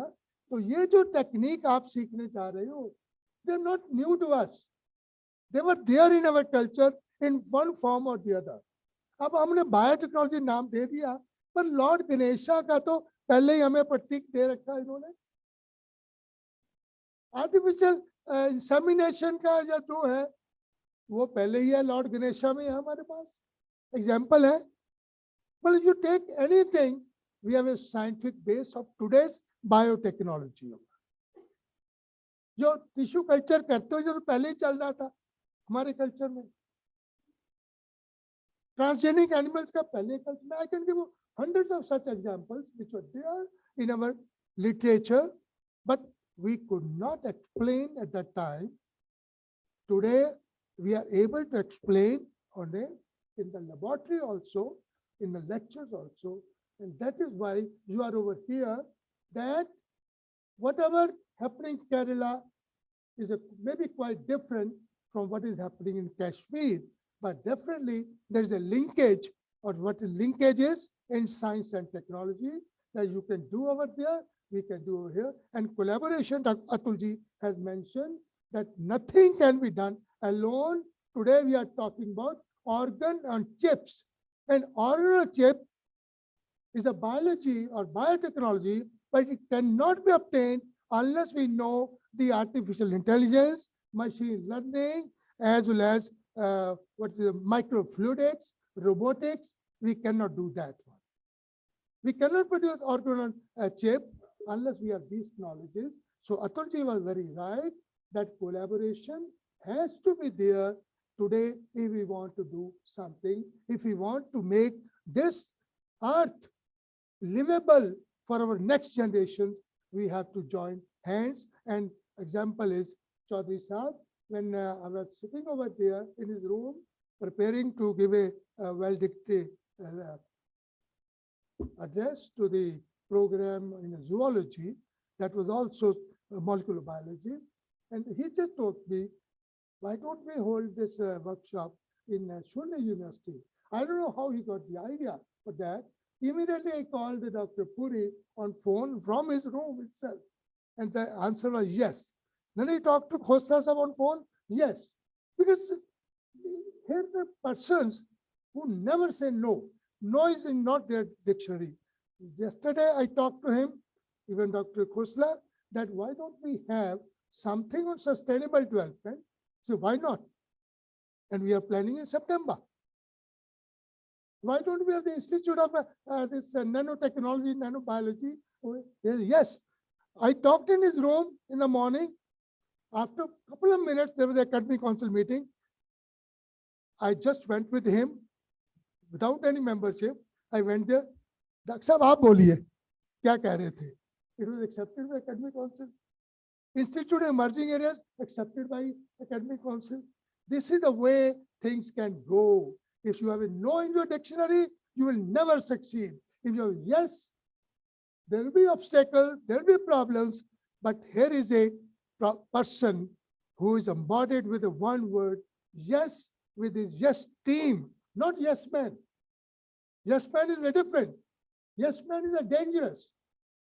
But if you word yes, that you are a positive, moving in a positive direction, I know Shoolini University has a best future in the country because it is one of the best research universities. I'm not quoting the thing. I know many more things Dr. Khosa knows, but I also know from outside what is the credibility of Shoolini University nowadays amongst the private universities. That is why I love to come and interact with Dr. Khosla once a week or once in a fortnight.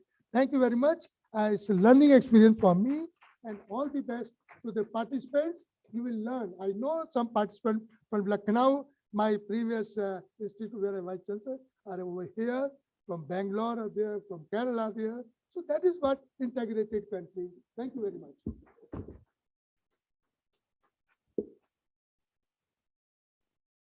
Thank you so much, sir, for enlightening us with your beautiful and powerful thoughts. Next, we have our next keynote speaker, Professor P.K. Seth, sir, alumnus of Lucknow University and an outstanding molecular biologist and toxicologist. He is a former director of CSIR, Indian Institute of Toxicology Research, and the founder CEO of Biotech Park, Lucknow.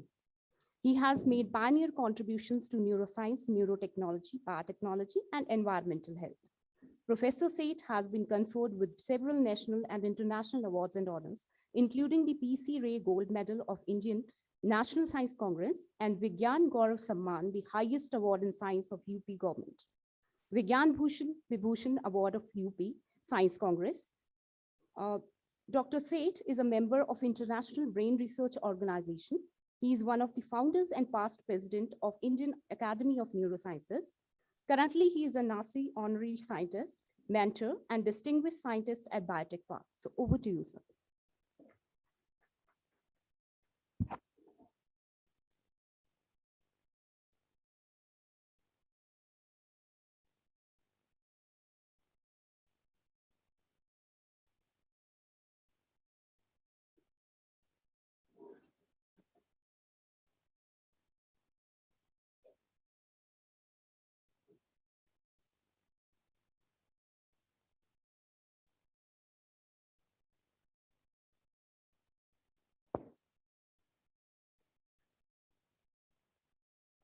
So am I audible? Thank you. So the chief guest, Avtar Kishan Singh ji, what a pleasure to see you.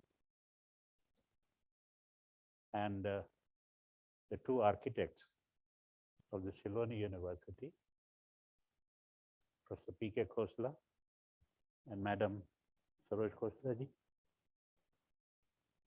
young Vice Chancellor Atul Khosla, my dear friend, philosopher and guide, Dr. Sopti, whom we had a connection made, and that continues. Madam Sopti, Mr. Puri, Vivek ji, I think is one. Okay. Well, I'm really overwhelmed of getting an opportunity to come and talk at the Shoolini University. And I must acknowledge Anuradha, who has been constantly in touch with me while bringing up this program. You know, when I was thinking of the topic to talk and things to address the audience, I think you are in an environment and ecosystem which is everything is already here. Talking of innovation, talking of the culture, talking of the biological sciences, and how these biological sciences take into the ancient time.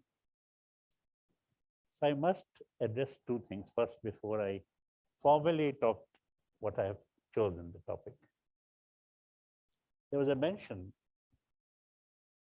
that the transfer of the embryo, and you know, and the mention was about Lord Shiva. Why Lord Shiva is shown in a blue color, Neel, called as Neelkant. Why is called as Neelkant?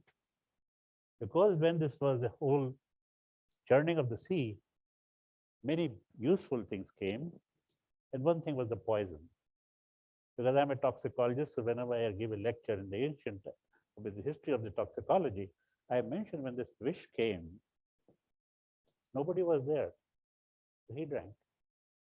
But you know, his color turned blue. So that knowledge of cyanosis, that when you have poison in your blood, it will change. And that's the cyanosis sign was there with his skin color turning blue.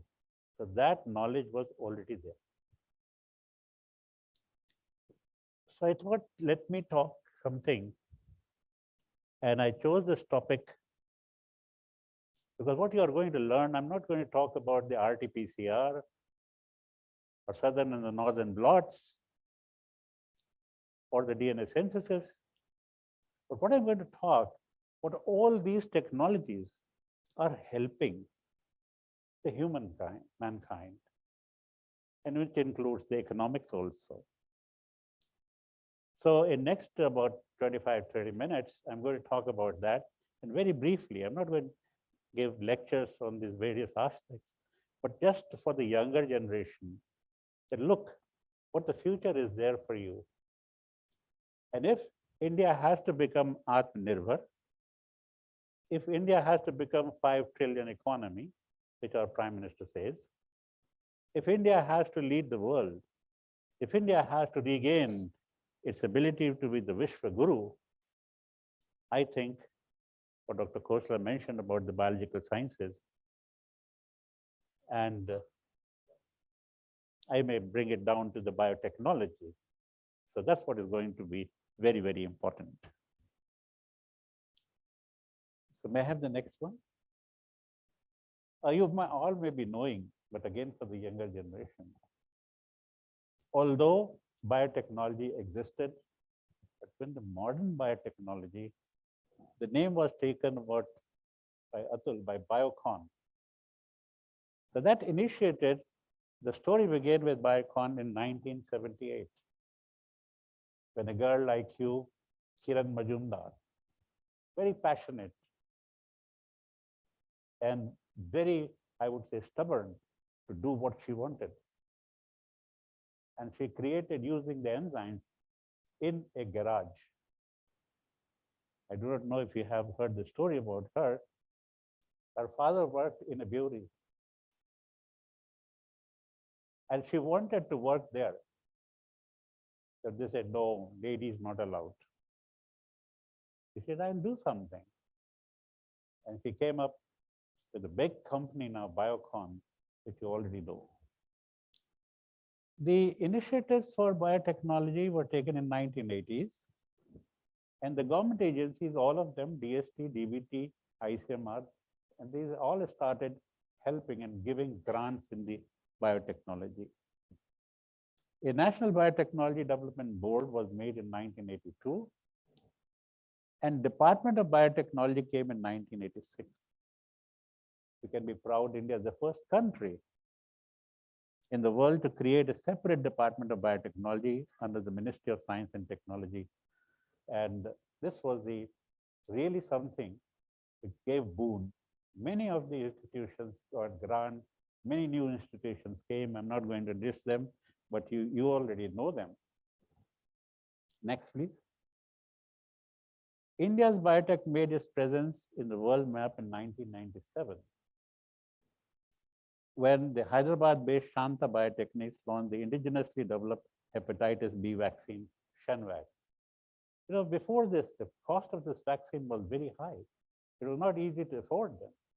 But bringing that into the market, this is the reverse technology which was done. This was still not the Indian biotechnology which came. It was techniques were known, but they were adopted and transformed and made in a manner that they become very, very affordable. Next. Now coming to this new biology, and what was mentioned by Atul also, that you have to use all disciplines if you want really to make things for the society. That what is that? These biological means are used for global economies, physical materials, even our clothes, other things, implants, they are all going to come with the means which we are going to use. And performance and sustainability, again, is also growing up and ease is coming up. So that is where one. The other thing is that there's an increased control and precision, methodology which we use. How accurate that methodology is becoming, robotics and other things which are coming up. That is what is important, and that is going up. And this is happening along the value chain, right from delivery to development and consumption with more personalized. Even the food is getting personalized. What kind of food will be suitable for me? That is also happening.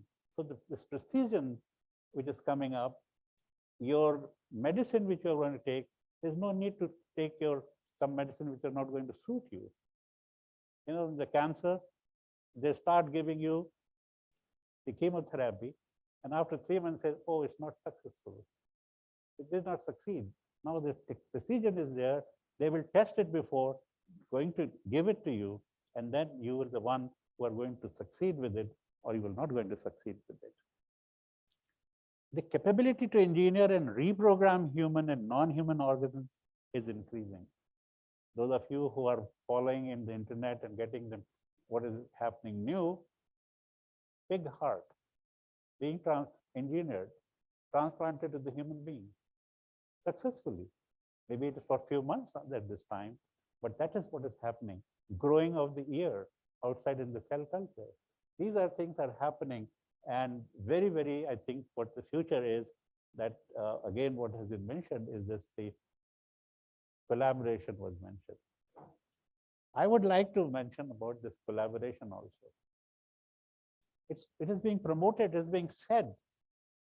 It has become a word, buzzword, collaborate, collaborate. But unless and until you are innovative, you have excellence, nobody is going to come and collaborate. Collaboration is something, when I trust the person, when I'm ready to stay with him, That's what the collaboration starts. Yes, collaboration is important. Forget about the collaborating and using the equipments. If you can collaborate, even your ideas, that is what's going to give you success. And there are many, many success stories where collaborations were held. I'm not going to spend time on that. So this was also mentioned about the machine learning, and Dr. Shopti mentioned about the artificial intelligence. These new methodologies again are enhancing our discovery of the drugs, productivity in research and development. You know, very in simple terms, artificial intelligence. You know, our brain have artificial intelligence. More we grow old, many things we learn. And if somebody asks a question, your brain computes and gives you the answer to, yes, this is the answer. A medical doctor who has seen number of X-rays, a new doctor may say, oh, this is suspicious, this is something very bad is going to happen to you. But the experienced doctor, that's why you go to take a second opinion. You go to an experienced doctor. He says, oh, it's nothing. It's a shadow of something. And he can explain you that shadow is not dangerous. So this is where the artificial intelligence we have. And this is what is going to machine learning. You go on teaching the machine. Number of X-rays, and you get the answer. So this is what our brain has, the artificial intelligence which has been going on. Now, another which is going very fast, the biological system and computers. Just very, and I will tell you a little bit later. Next one. So this was talked about. Just I thought to give you an example. It was said somebody they mentioned that no vaccine is going to come. But here again is a result of the collaboration for the youngsters. The Bharat Biotech, ICMR, NIV. NIV people found the virus, they identified it, they sequenced it, and then they went to a company, Bharat Biotech. And Bharat Biotech and the Indian Council of Medical Research supported that. And the result is that we got a vaccine in a very, very small time. And that vaccine, perfect vaccine, of course, WHO took time to allow it, but it was accepted by many, many countries. And India supplied to many countries this Covaxin. The diagnostic was again a similar, and which Mr. Chaudhary mentioned in his talk about it. So we were dependent on imports, but startups took up the challenge, and within 60 days, RT-PCR kits were developed. Even in Lucknow, a young person developed that when you take the swab and you need a medium, so he developed a very indigenously a medium where you can put it, and this virus can be later on taken up. So there are more than 100 indigenously manufactured antibodies, antigens, and other novel technology-based diagnostic kits which are available in the market. Next. So about more than 10 different types of vaccine on different platforms, such as RNA, DNA vaccine are in pipeline. And the RNA-based vaccine is of Sanjay Singh, who is a Lucknow University product, owns the Geneva Biopharmaceuticals, is undergoing the final clinical trials. It's your own country which is doing it.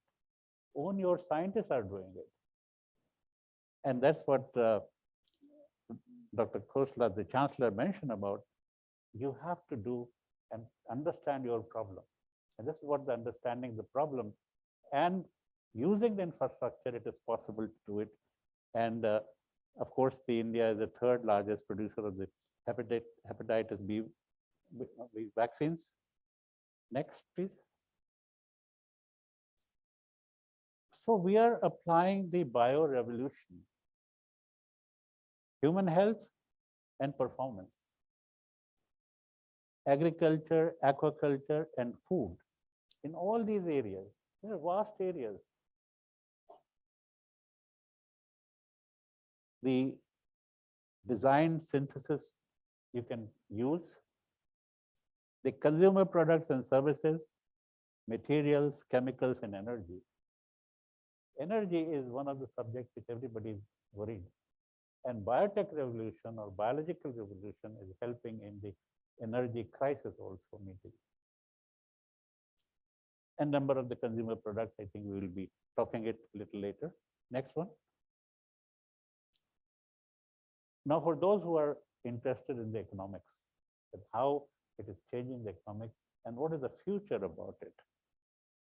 So here is the dollar is in the trillions, and the impact, by modifying the biology which are going to do it, and these are the partial estimate of the potential and direct annual impact by time horizon.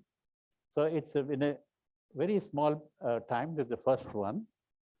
And then as you move to the next one, that is 30 to 40, and then 2040 to 50, it's going to make an impact of the 30%, 60%, 70% of those estimated trillions of the dollars. What it is that as the duration increase, application of the biotechnology increases, this is what we are going to get it. Next one. Now you are all hearing about the biomolecules. I'm sure the researchers are very familiar with the term, this biomolecules. And then the biosystems. So again, I'm not going to read out all this, but the impact which it's making is that in health, in agriculture, in computer products, consumer products, and in all these areas, this making a high impact. Next one, please. Biomachine interfaces. Again, in the human health and performance and consumer products, although it is small in the biocomputing, but it is very important. And when I say the biomachine interfaces, what is happening with the biological knowledge and understanding the biology of the human being? Now it is possible that if I am not able to speak due to some problem, but yet I can still understand what is happening. If somebody asks me, how are you? I want to reply, I'm good, but I cannot speak. Now it is possible with this biomachine and computing that the question which is asked, the attempt when the brain is doing, those things are taken up, and then there is an answer on the screen of the computer screen, I'm good. So that's all is happening because of this capability of understanding the biology of the human being, and particularly in the brain. You know, every time somebody asks a question or you see something, brain immediately gets on to working and then tells you what is happening. But if you're not able to tell through your own mouth, speech, then computer-aided analysis. And there's a lot of work is being done in Chandigarh itself. We have this Chandigarh in the CSI laboratory, where this all work is being done there. With your eye movement, other things that is happening. Next one.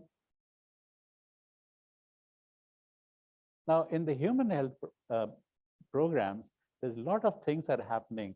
And what is leading is to that all these cell, gene, and RNA-based approaches are helping in the designing and new drug, in the improvement of the drug development. So in all areas, this is happening, and the advances are being made. Biomolecules, the capabilities which are transforming, increase control and precision, then enhance ability to engineer and reprogram human and non-human organs with biosystems, increase throughput and productivity in the R&D, and biomachine, as I mentioned, growing potential for interfaces between biological system and computers. Next one. Similarly, in the agriculture, aquaculture, and food, these biomolecule and biosystems are being utilized. And the whole, as we go on understanding, this thing microbiome has come a buzzword again. We all hear about the microbiome. We knew about it. If somebody had diarrhea, immediately the grandmother would advise take some dahi, curd. That knowledge was there. But she didn't know that there's a bacteria, lactobacillus, which is there, which is going to help you.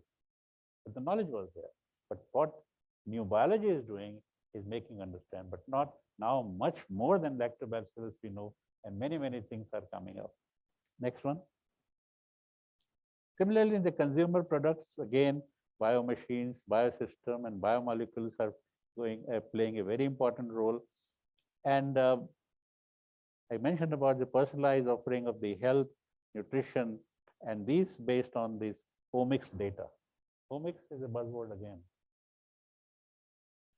And maybe derived from ohm. Who knows? Next one. So similarly with the materials, chemicals, and energy, again, biomolecules and biosystems are playing a very, very area of innovation, and where the opportunity lies to innovate in these areas. Next one.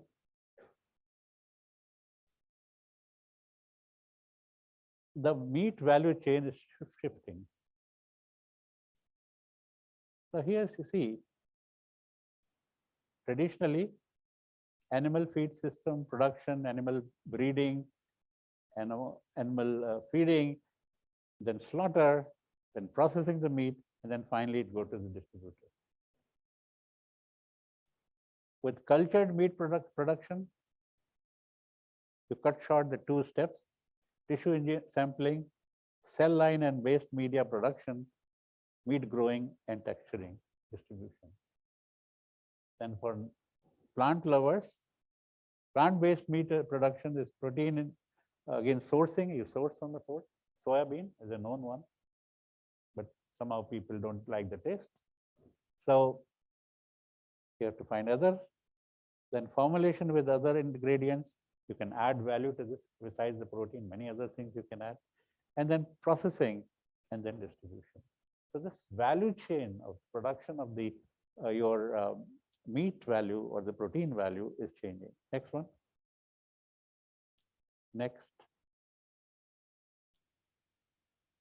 So again, the researchers are very familiar with epigenetics, genomics, transcriptomics, and proteomics.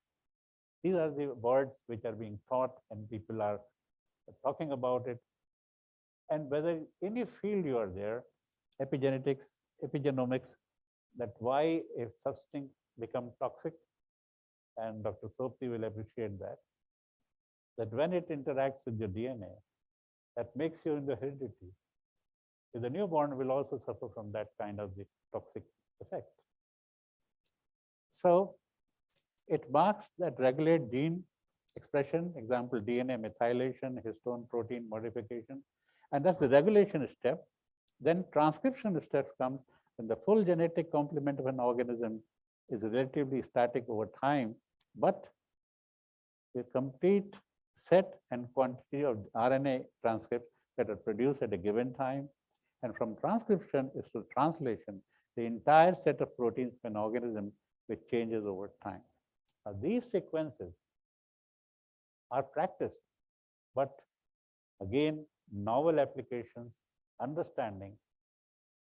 The biggest brain is the laboratory, I will say, is our brain.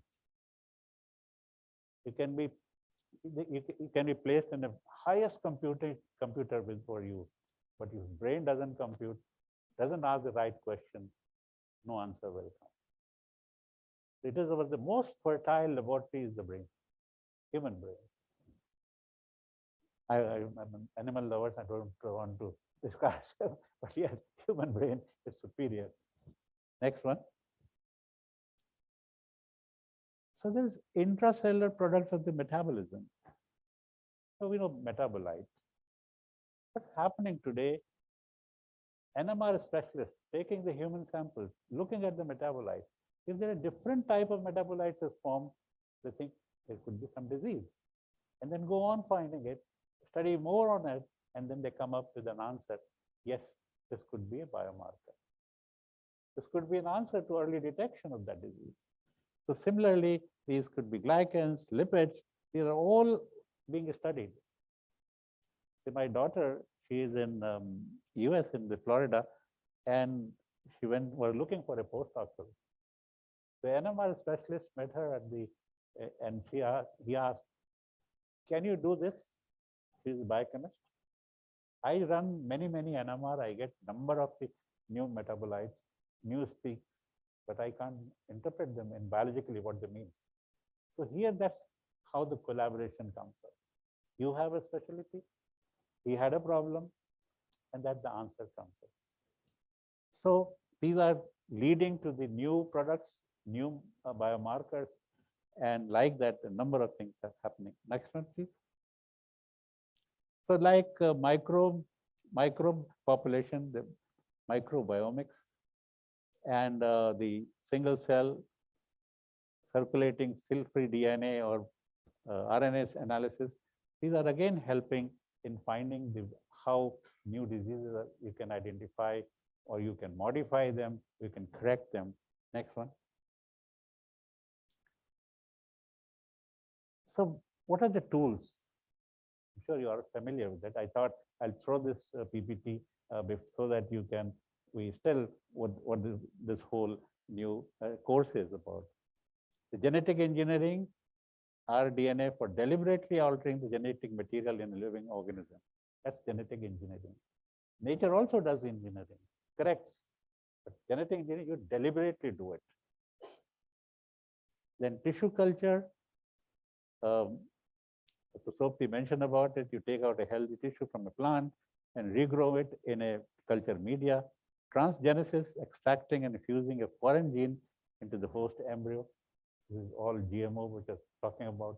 But another technology which is coming is CRISPR technology, which doesn't need a foreign gene to be inserted.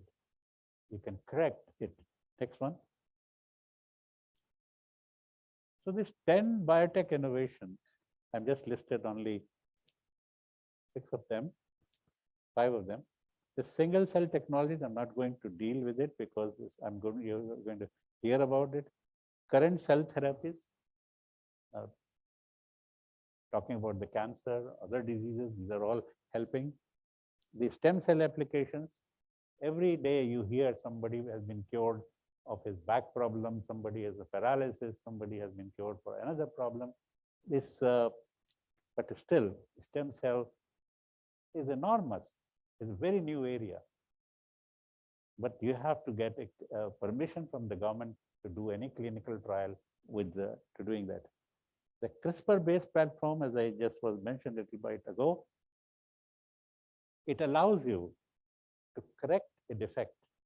You can move within that sequence, the defective part, take it out, or replace it with somewhere else, and that helps it in correcting it. So this technology is bringing wonders in both agriculture and other places. Now, microbiome-based innovations. This is the third time I'm talking about the microbiome. Even, people say, you cannot change your gene. Some defect, which is you have acquired, that's going to happen. No, you can change your microbiome. Changing the microbiome, maybe you are shifting, a disease may not come because this microorganisms which are present. And people are using now drugs which will alter the microbiome. Alzheimer's, Parkinson's disease, and many others, people are using it. How they succeeded? They took out the microbiome, assessed it, and they found that in Parkinson's disease or an Alzheimer's disease patient, the microbiome constituents are different than what in the normal one. That it showed, people got an idea, yes, if you can correct this, you can do it. And they did studies with the genetic 2 twins, one kept in one place, the other kept in another place with a different type of the food habits. Genetic changes which were there, which were expected to happen, did not happen in those people who were having a different kind of the food, that is the microbiome based one. So there's a lot of things which are happening, and it's another area to understand. Next one.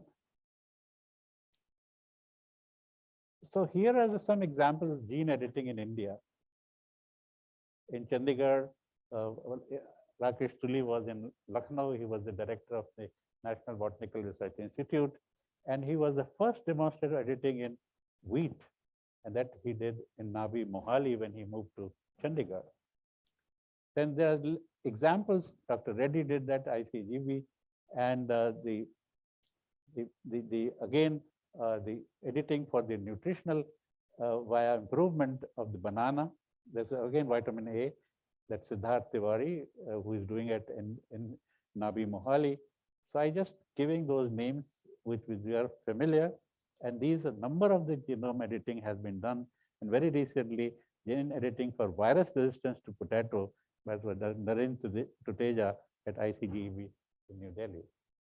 So there are a number of your own scientists, your own people are doing these things. Next one. And you should make, this will make you proud. Global biotech, is India going over it? And I'm not going to read out all the blocks, but just the last line. 1 out of every 2 children in the world is immunized by a vaccine made in India. That's the power we have. And this shows what we make stands to the WHO, what we make stands to the approval of the FDA, and that is why many philanthropics, WHO and other people are buying Indian vaccine are being used. And recent one is the COVID vaccine, Covaxin and others. Next one. So why biotechnology in India? The infrastructure advantage and institution and manpower. India is considered the land of opportunities. And such opportunities are being helped and catalyzed by people like Dr. Khosla, by building institutions, where you will have infrastructure, where you will be able to fulfill your dream by coming and working there. We have diverse population, diverse climate zone, the talented human capital, ease of doing business. And there's a demand, increased demand of the biotech products, and India's biosector's successful track record. This again attracting people to the Indian biotechnology. Next one. I talked about the economics, and I'll just give you what recently in the June 9th, our Prime Minister said in the biotech startup conclave. What he mentioned, Indian bioeconomy has grown 8 times in last 8 years, from $10 billion to $80 billion. India will be among the top 10 countries in biotech's global ecosystem. 700 startups in about 100 different industries are registered today. 5,000 are associated with biotechnology. There are 1,100 biotech startups emerged last year itself, and this is expected to reach 10,000 mark by 2024. Biotechnology is the most demand-driven industry. So I tried to give you a little taste about the biotechnology, what the future is, and what is the whole canvas which you youngster researchers can paint it, make it whatever you want to do that.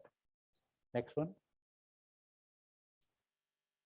So the potential benefits of biotechnology will only be realized if society accepts the science and new products are safe, ethical, and economical. So with this, I close, and I feel again, this Shoolini University, which is sitting in the lap of Mata Shoolini, which is driven with the concepts of our ancient culture.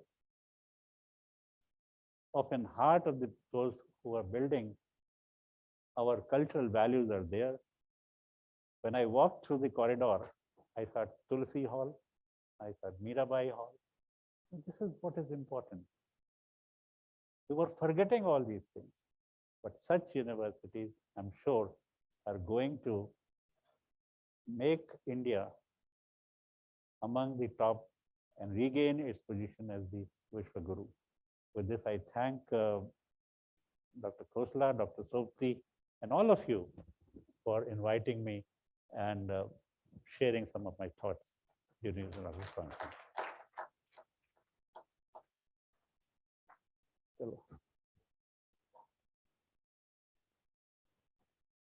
I'll get down. He'll get down.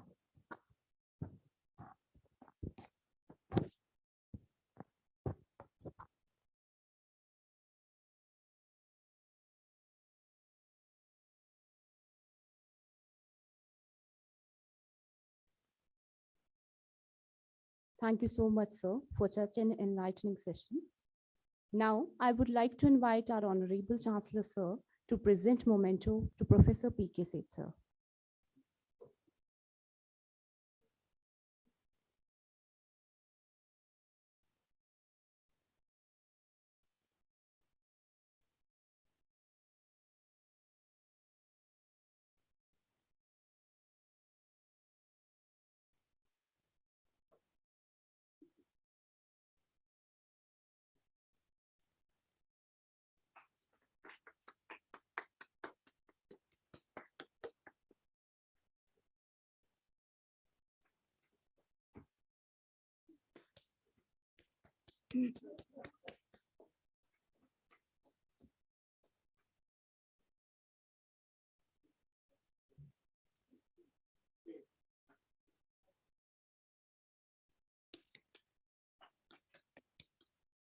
Thank you so much, sir.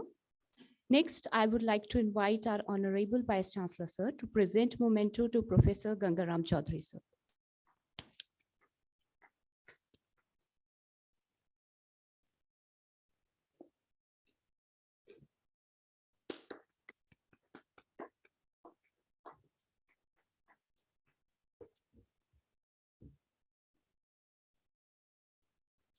Thank you so much, sir.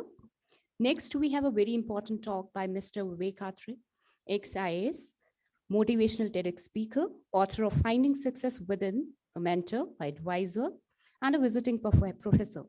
And yes, a very important member of our Shoolini family. So without any further delay, I would like to invite Mr. Vivek Atre to enlighten us with the motivational talk. Welcome, sir.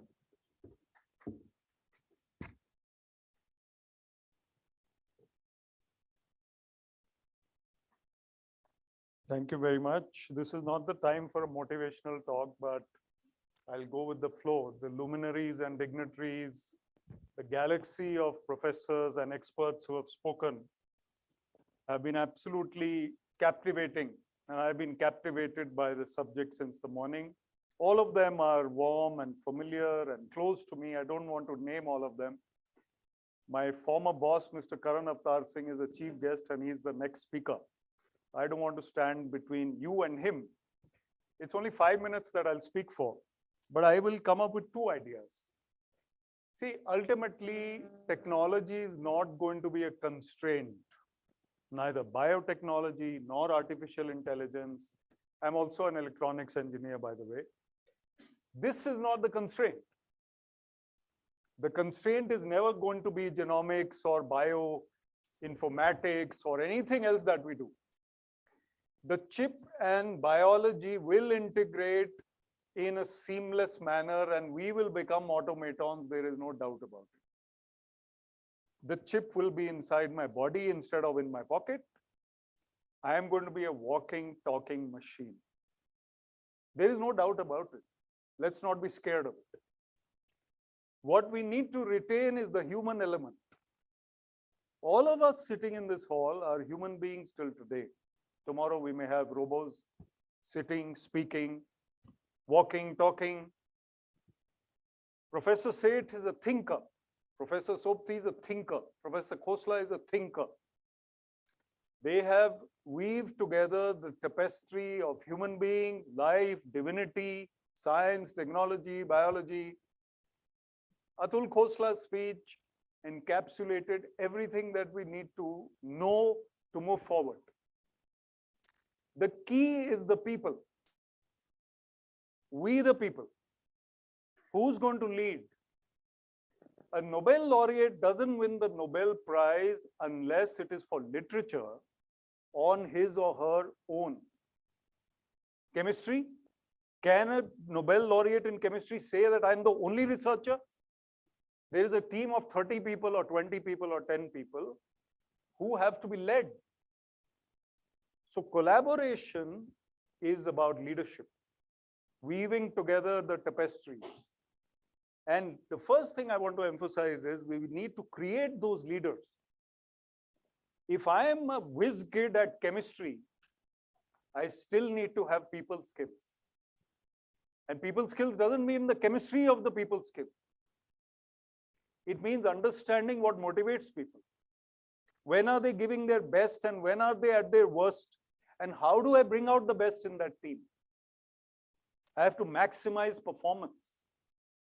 Shoolini has been praised. We are all a part of the Shoolini family. We see these photographs coming up. In government, let me tell you, it would have taken a little longer. Kuch spelling mistakes bhi aa jate beech mein. I'm not criticizing anybody. We need to simplify things, make them more efficient with leadership qualities. One of the things, Dr. Chaudhary, you must communicate to the government of India through this very important discussion, and I know it's being watched as well. We have a lot of acronyms. Stuti is a very simple word, but the full form is too complicated. Usko main aapke liye edit karke 2 word usme se nikal sakta hu. Seriously, I'm not bragging. I'm saying we need to simplify matters for the common man, the student in the school and college, to understand things a little more easily. The problem that we, and I'm part of that system, have been part, in government have is too much complexity. The DNA is not as complex as the government. We have far too many ministries and bodies and schemes and projects, and far too many people who don't know what the left hand is doing or the right hand is doing. As long as the heart is in the right place, we can manage. But sometimes the heart is also not in the right place and things go wrong.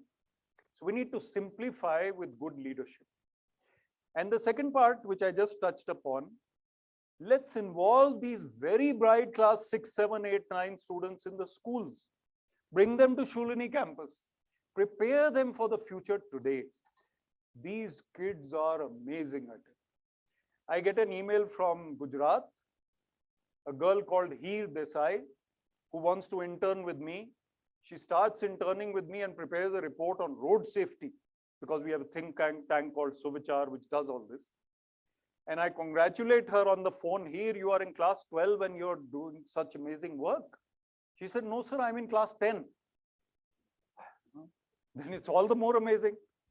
Tomorrow I'll get someone from class 8 who is prepared to attend this seminar and understand most of what is going on.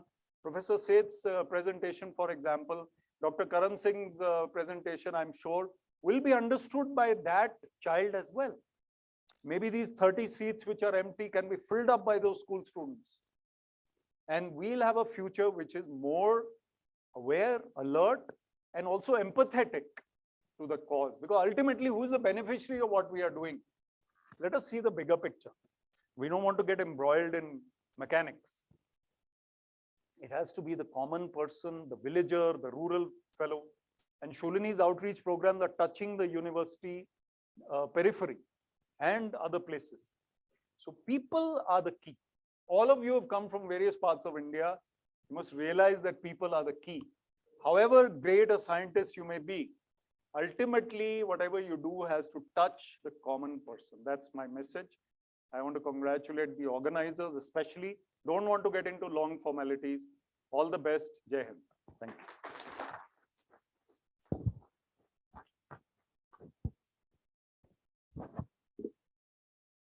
Thank you so much, sir, for your wonderful and inspiring talk.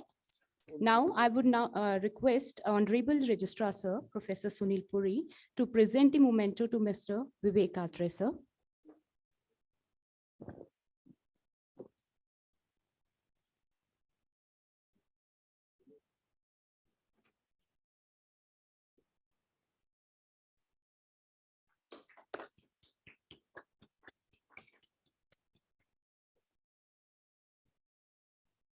Thank you so much, sir.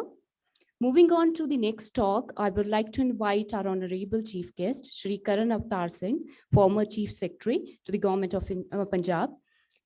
He joined the Indian Administrative Services in 1984 and worked in various capacities during his service. He holds a PhD in economics from University of Michigan, USA. He served as a chairperson, Punjab Water Regulation and Development Authority. Before that, he also served as chief secretary, Government of Punjab. He has also served as Managing Director, Punjab State Industrial Development Corporation. During COVID-19 pandemic peak time, he got involved in COVID management team structured at all levels in the state of Punjab with defined roles and functional autonomy. So he also went for a mobile app development, that is COVA, policy for private sector healthcare, and also consultations with some stakeholders. So over to you, sir.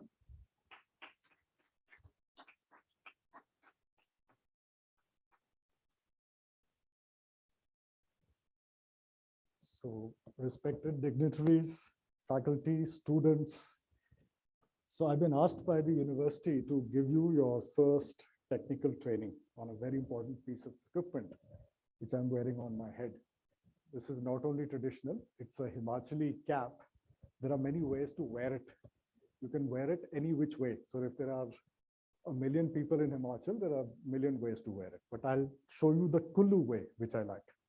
And there are two kinds of caps. This is the Kinnauri or Shimla cap on this side of Himachal. If you go to Kullu, Mandi and Kangra, it's a slightly different cap. And the way the Kullu people wear it, you see this center line, it has to go to the back of your head like this. Okay? And then this is only halfway. If you wear it like this, you're not from Kullu.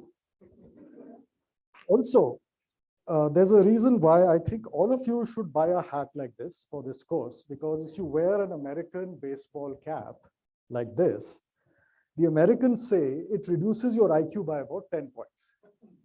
And if you wear it this way, the way Americans wear it, it reduces your IQ by about 20 points. Right? And if you have the Kinnauri cap, or even better, the Kullu cap, it will increase your IQ by 20 points. And that's why I'm wearing it now for the training session. Since we are short of time and I don't want to keep you from lunch, we'll go quickly. I'll just go through 9 slides. And I'll also go quickly because Dr. Seth has covered a lot of points out of this. So I will not talk about bioscience because I don't know anything about it. I will talk about how you can structure your research project, how you should look at it. And in that process, can you reduce the risk that you perceive? Can you reduce your hesitancy to take up a new research project or join a research project? And can you hope for the best, even if you fail? Because I think that is important. So I'm bad with tech, as you can see. I need some help here. Do you want to go ahead? So let me go back one slide. These are people from bioscience. People mentioned Nobel Prizes, so I'll get to that. But the first quote is from Rudolf Gienisch. He is at the Whitehead Institute. This is linked to both MIT and Harvard. So he says that if you have an exciting idea, you must live with the chance of failure and you must pursue your experiment. Why does he say that? He was mentioning this when he was talking about induced pluripotent stem cells, which were first discovered by or invented by Professor Yamanaka at the Institute of Interdisciplinary Medicine at Kyoto University. And more important than Yamanaka was his research assistant, Kazutoshi. You see, when you're a young research assistant, you care more about your future career and reputation because you're so young and you have so long to go. When you're my age, you don't care a damn about your reputation because it's already there for better or worse. So I can take much more risk on a new research project than a youngster can. That is why you may want to join an older person, even though he or she knows nothing, just because that person is willing to take on a risky project, which you are not. This is what Rudolph was mentioning. And he was talking about Shinya, who found after about just 4 or 5 years of research, I think he was very lucky to establish the stem cell in a laboratory. And also what he found and what his research assistant found, that there are only 4 genes in the human DNA which are responsible for reversing the process of cell differentiation from the embryo to the complete human being. You can go all the way backwards from a skin cell or a retina or a liver cell. You can go all the way backwards to a stem cell with only these 4 genes. I don't know what they mean out 3, out 4, SOX2, KLF, that is for you to figure out. Also, now, the same Rudolph in his lab is using CRISPR technology, which Dr. Seth knows a lot about, and other people. So that there were, this was discovered in 2006, by 2009-10, there were at least 300 labs across the globe, which were using CRISPR to slice genes, and also using Yamanaka's technique to make stem cells. And I'm just quoting one of them, David Liu. He's a leading researcher at the Broad Institute in MIT. And he says that we are doing this. I don't know exactly what he's doing. You can read it and figure out. But he says we are doing this on a daily basis. I won't go through my outline. This is not my focus, research as a project. My focus is this, research as a practice. It is a practice. And it has 3 things when you are researching and you're developing your practice. It has leadership, and this leadership requires generosity. Why? You have to put yourself on the hook. What does that mean, on the hook? It's a Turkish tradition. In Turkey, when you go to buy bread or a naan or a roti, which is what they eat, the baker asks you that, do you want to donate to charity? Right? It's a nice Islamic tradition. And if you say yes, he takes another naan and puts it on a hook outside his shop for anybody to take. So if you're going to lead a research project, you are not only telling your university, you're telling the whole world, I'm on the hook. My reputation is now at stake. I have started something which nobody in the world has done before. I don't know whether I'll succeed, but I'm going to do it on my time, and you're paying me for it. So now it's like my resignation notice, because I'm prepared to fail and move out of here. So that is your leadership. You have to have ambition. You need confidence. You need self-trust to have the ambition to do something new. You have to have the vision. And vision is not personal in my view. It comes from great people in your field. It comes from your team. It comes from commitment to work. And the last line, which I will come back to again, it comes from no expectation of reward or appreciation, because you have put yourself on the hook.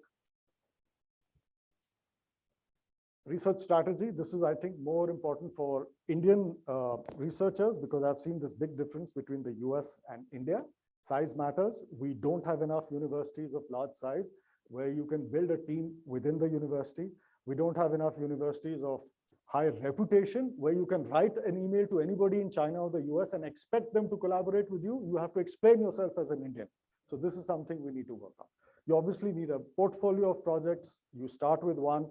I've got the spelling wrong, but eventually, and another reason to join a senior is if your senior leader has a portfolio of 10 projects, you doing one, the most risky one. If that fails, your leader knows your skills. Nobody else in the world knows. At least you will have a job even if your project fails. So a portfolio is good. A diverse team is very important, and I'll come back to it. And by diverse, I mean both. I mean a team from different backgrounds socially and linguistically in India. I also mean a team from different disciplines. And this is again lacking in Indian universities. I found in universities that in agriculture, the soil scientist is not willing to talk to the water scientist. What will you do? I'm dealing with water in my state. I have not been able to sanction, I've got money. I have not been able to sanction a research project because scientists are not willing to talk to each other. You need to communicate. Ideas come from communication. And you have to communicate not only to people who know your vocabulary or jargon, you have to communicate like Dr. said.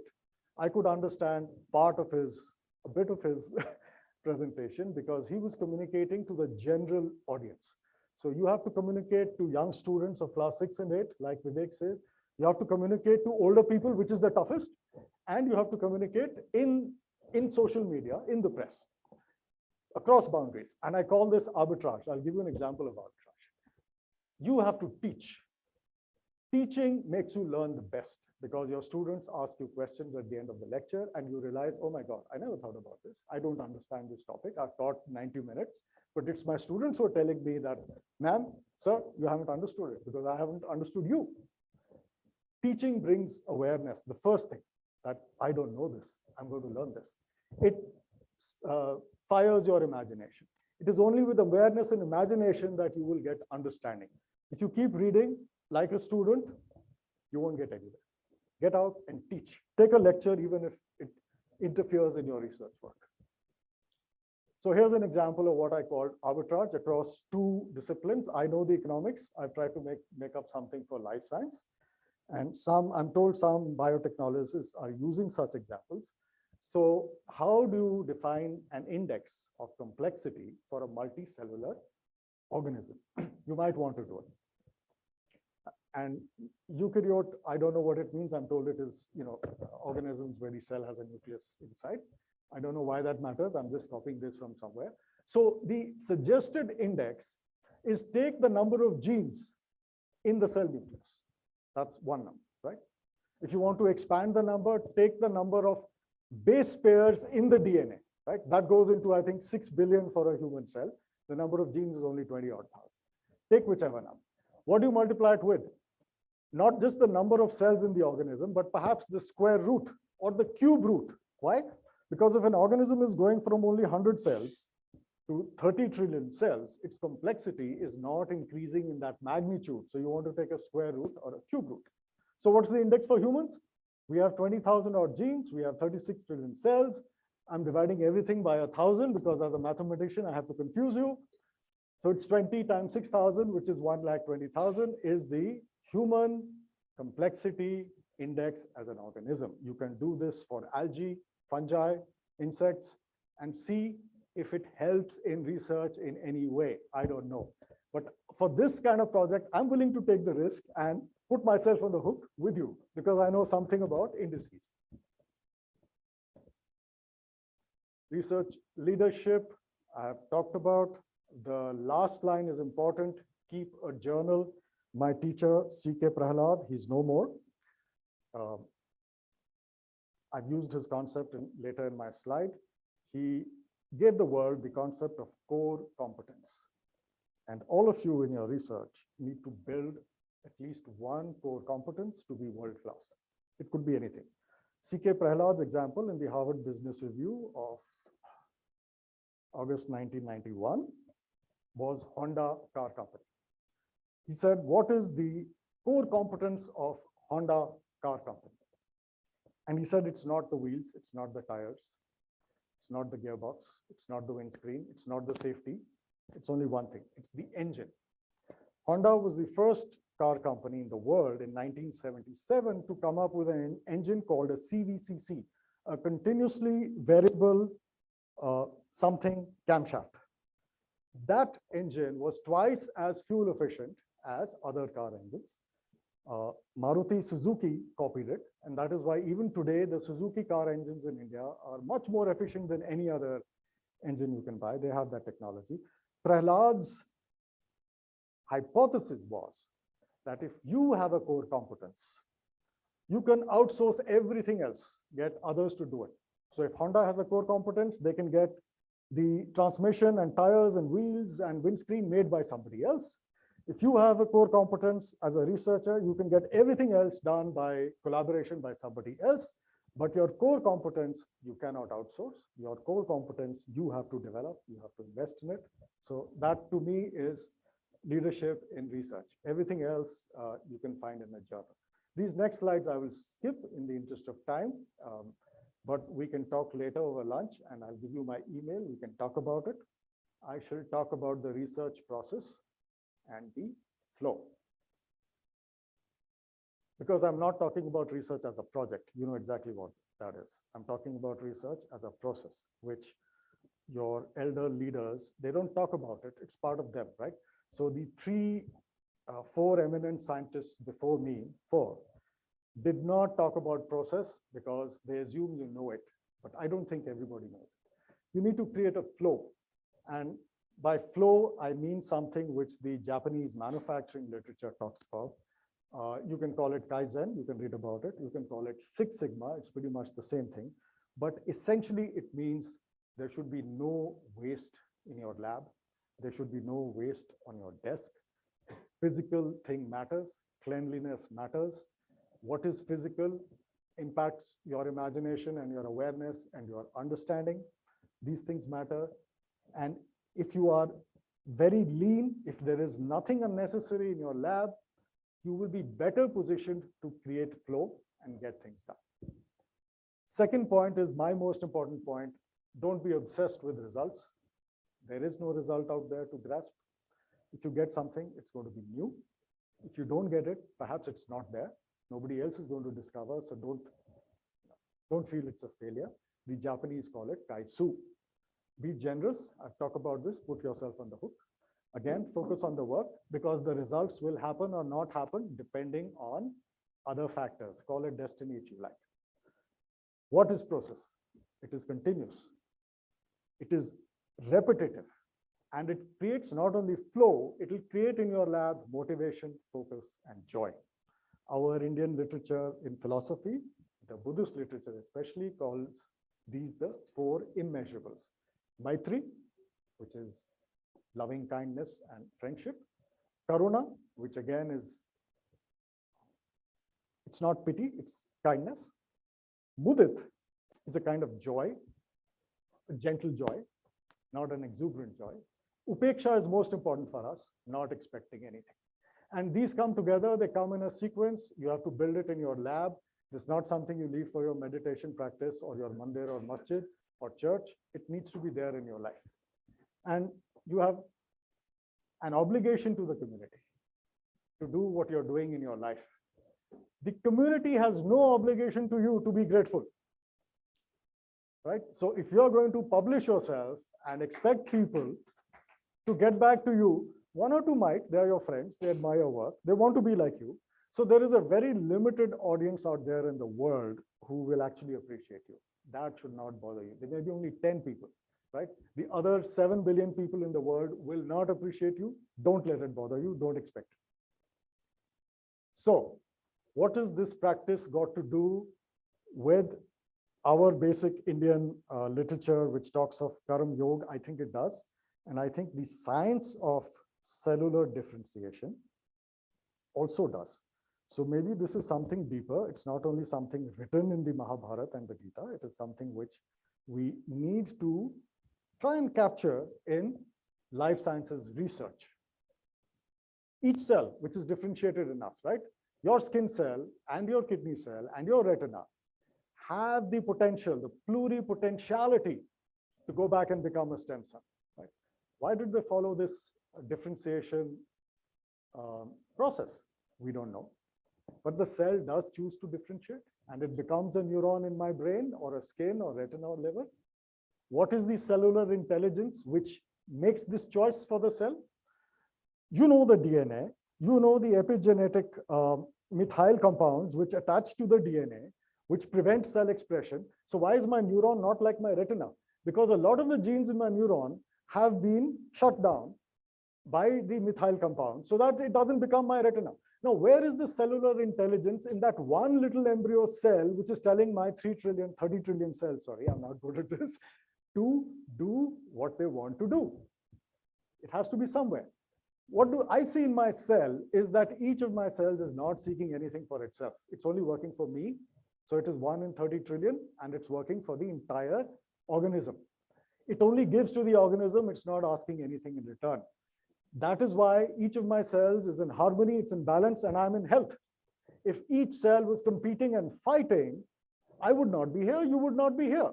So there is an organizing principle in cellular intelligence, which is very much like Nishkam Karam Yoga, which says each cell, do your duty, don't expect anything in return. So now I have 3 slides on failure, because as a youngster, as a PhD student, this is what so me and my friend, we were both Indians in Ann Arbor, Michigan. We would meet, we were from the same high school. We had been pushed by the same teacher, Mrs. Rising, to excel in life. And we would sit together and have coffee and say, we are both here and we're getting screwed in life because of Mrs. Rising. But we are not going to give up, because if we go back, she's going to give us hell and say, why didn't you complete your PhD, right? So failure is part of the process. It conveys information, it builds your reputation. How do you deal with it? Each project is failing till it succeeds, right? So each year in your doctoral research and postdoctoral research, till you complete it, you're failing and you're cursing yourself for being in that position. Even when you succeed, success is never 100%. 20% success can be sufficient sometimes. Why? You should be willing to ship a minimal viable product. Your product need not get you the Nobel Prize. It should be useful for at least one person out there in the world. Ship it, publish it, don't wait. So 80% failure is good, because you shipped a minimal viable product. You said something, right? Fail early and try again. Pivot, change, don't persist. I mean, that's my view. You might have this. But all through, keep your process going. Don't compromise on your process. If you're dealing with instrumentation, you cannot compromise on how to work with that instrumentation. If you're dealing with documenting and indexing your research, you cannot compromise with that just because you failed once and now you feel, no, I'm not going to do it this way. I'm going to save time. I'm going to take 2 jobs. I'm going to do 2 research projects. Bad idea. Never compromise on your process. Failure creates value. I'll give you 3 examples. Dr. Seth talked about the man receiving the pig heart. The researchers at University College, Baltimore Medical College, they thought it's a failure. The human was brain dead, perhaps, because that is why the FDA gave them permission. They installed the pig heart. They had done a lot of research into it. They expected that human to revive. Not only did he not revive, he died after 2 months, right? But this is a huge story in medical research, although it's a failure. Their support came from a lab in Blacksburg, Virginia, which was trying to create the right combination of genetic variations of pigs so that human immune systems can accept those organs. So that lab also said, sorry, we failed, but they're not giving up. They're still researching. From my alma mater, somebody doing research on cancer cells suddenly found that these cells are multiplying the most when the patient is sleeping. And they said, we've been researching this for 3 years. We never addressed this question. Now we're going to start all over again and seek a fresh grant to research this question. So they said, we failed miserably, very sorry, to their old previous financier, and said, now please give us more money to do this new research project. But these all have created massive value. Today, we know that if there's a cancer patient, perhaps his cells are multiplying fastest during the sleep dormant period. Why is that so? It's a mystery. So that's my conclusion. Thank you very much.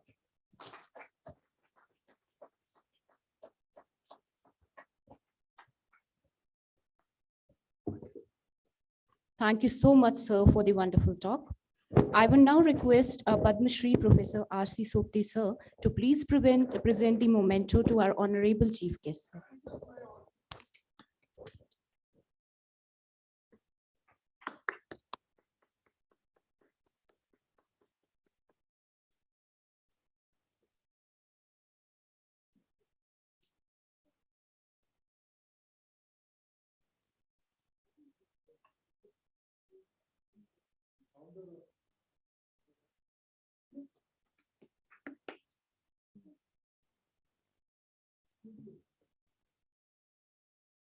Thank you so much, sir.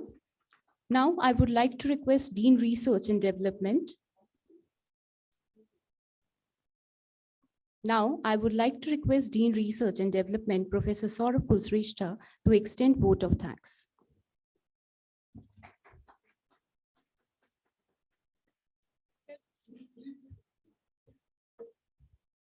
Good afternoon, everyone. So I'm here to present a formal vote of thanks to end this inaugural session. I think there cannot be a better and a more auspicious start to this 7-day workshop than this. We have several luminaries. You have heard the words of wisdom from so many people, and this is an unlikely combination that we have created this for you today. So I'm here to present a formal vote of thanks. So first of all, I would like to thank our Honorable Chancellor and Ma'am Khosla for the motivations for all of us to do well, not only for the education stream, but also for the society. So thanks to Professor Khosla and Ma'am Khosla for always motivating us. I'm also thankful to our Vice Chancellor, Professor Atul Khosla, he's also the guiding force behind all of us and motivating us each and every day to create new things, to work hard for the society. I'm also thankful to our chief guest, Shri Karan Avtar Singh Ji, who has taken out time, and his talk is really amazing. I'm also felt overwhelmed to hear his talks, although I have heard a lot of his talks, but this is his talk where life sciences and biology is also involved. So thank you, sir, for this enlightening talk. I'm also thankful to our keynote speaker, Professor P.K. Seth, for taking out time and coming to Shoolini for a keynote address, which is again a very, very auspicious, very, very easy to understand by each and everyone. So thank you, sir, for coming to Shoolini, and I hope that you will visit Shoolini again, maybe in the months to come, because I'm pretty sure whoever comes to Shoolini wants to come to Shoolini all over again. So thank you, sir, for coming to Shoolini. I'm also thankful to Professor Sopti and Ma'am Sopti. This whole workshop is actually being conceptualized by Professor Sopti, and he's the one who pushed us to organize this workshop in a month's time. And I think this is again the power of his motivation and his positive attitude, that anything can be done in the shortest possible time. So thank you, sir, for the guiding force behind us. I'm also thankful to Professor G.R. Gangaram Chaudhary, sir, for giving us this opportunity, this a week training program, which is under DST STUTI. Thank you, sir, for trusting in us. And I'm pretty sure that this 7 days, yeah, all credit goes to him, but you are the driving force. You are the one who motivated us to do this. So, okay. So thank you, sir, for giving us this opportunity. And I'm pretty sure these 7 days would be extremely fruitful for all the participants and also for us. I'm also thankful to Vivek Atre, sir, who is a member of our family, but whenever we ask him to come over to help us, and he is always here. So thank you, sir, for your presence. I'm also thankful to Dr. Naren Chirmule. He is again a part of family, and whenever we need him, he is here. So you will be listening to his thoughts on Sunday. He's also an amazing speaker. So thank you, Naren, sir, for being here, for helping us. I'm also thankful to Vivek Singh Ji, who is also part of Punjab University SAF facility and project coordinator for DST STUTI for taking out time and coming to us. I'm also thankful to Professor Ashish Khosla, although he has left. He is also helping us out in different activities in the university. So thank you, Ashish, sir, for motivating all of us. I'm thankful to our Dean, Professor Anuradha, for conceptualizing, for executing this whole project or this whole workshop in a nicer way. Thank you, Shoolini ma'am from SILB for joining us today. Professor Puri, again, the driving force. He's the most important person in Shoolini, being a registrar. Thank you, sir, for being here. I'm also extremely thankful to all the faculty members, students, and staff of Faculty of Applied Sciences and Biotechnology. I know that everyone is working very hard for last 10-15 days in finalizing the technical bulletin, the whole program, contacting the participants so that their travel to Shoolini, their stay in Shoolini is extremely comfortable. So thank you, all the members of different working groups from Faculty of Applied Sciences and Biotechnology for executing this program. I'm also thankful to DSW IT team for making this whole program online. So thank you, all of you. Director Operations for providing all the infrastructure facilities to us. Thank you for your presence. I'm also thankful to the different teams, technical bulletin team, other teams. I'm also thankful to Chancellor and Vice Chancellor Office because they are the ones who are also helping us in providing whatever we require to execute this program. They are the liaising factor between us, Chancellor and Vice Chancellor. So thanks to them. Director Operations team, I already did. And last but not the least, I'm also thankful to DST and DST STUTI for giving us this opportunity and chance to execute this program. I don't know if I missed someone.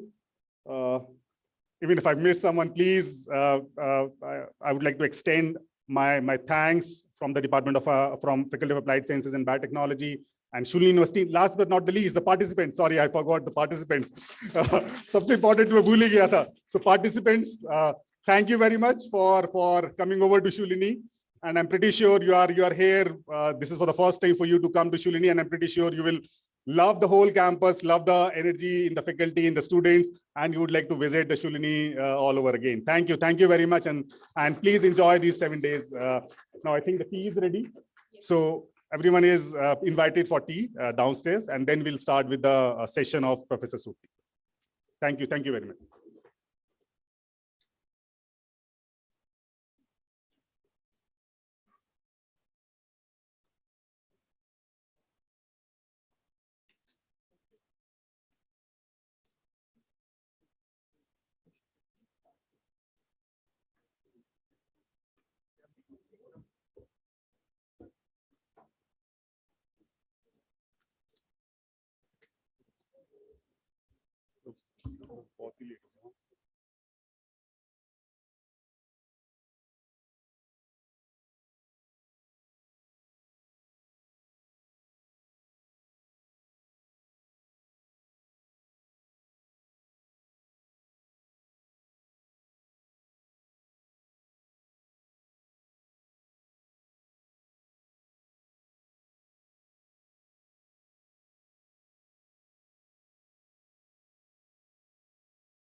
So there is an update. Sorry, we are actually late by 1.5 hours. We have arranged the tea, but it was for 1.5 hours before.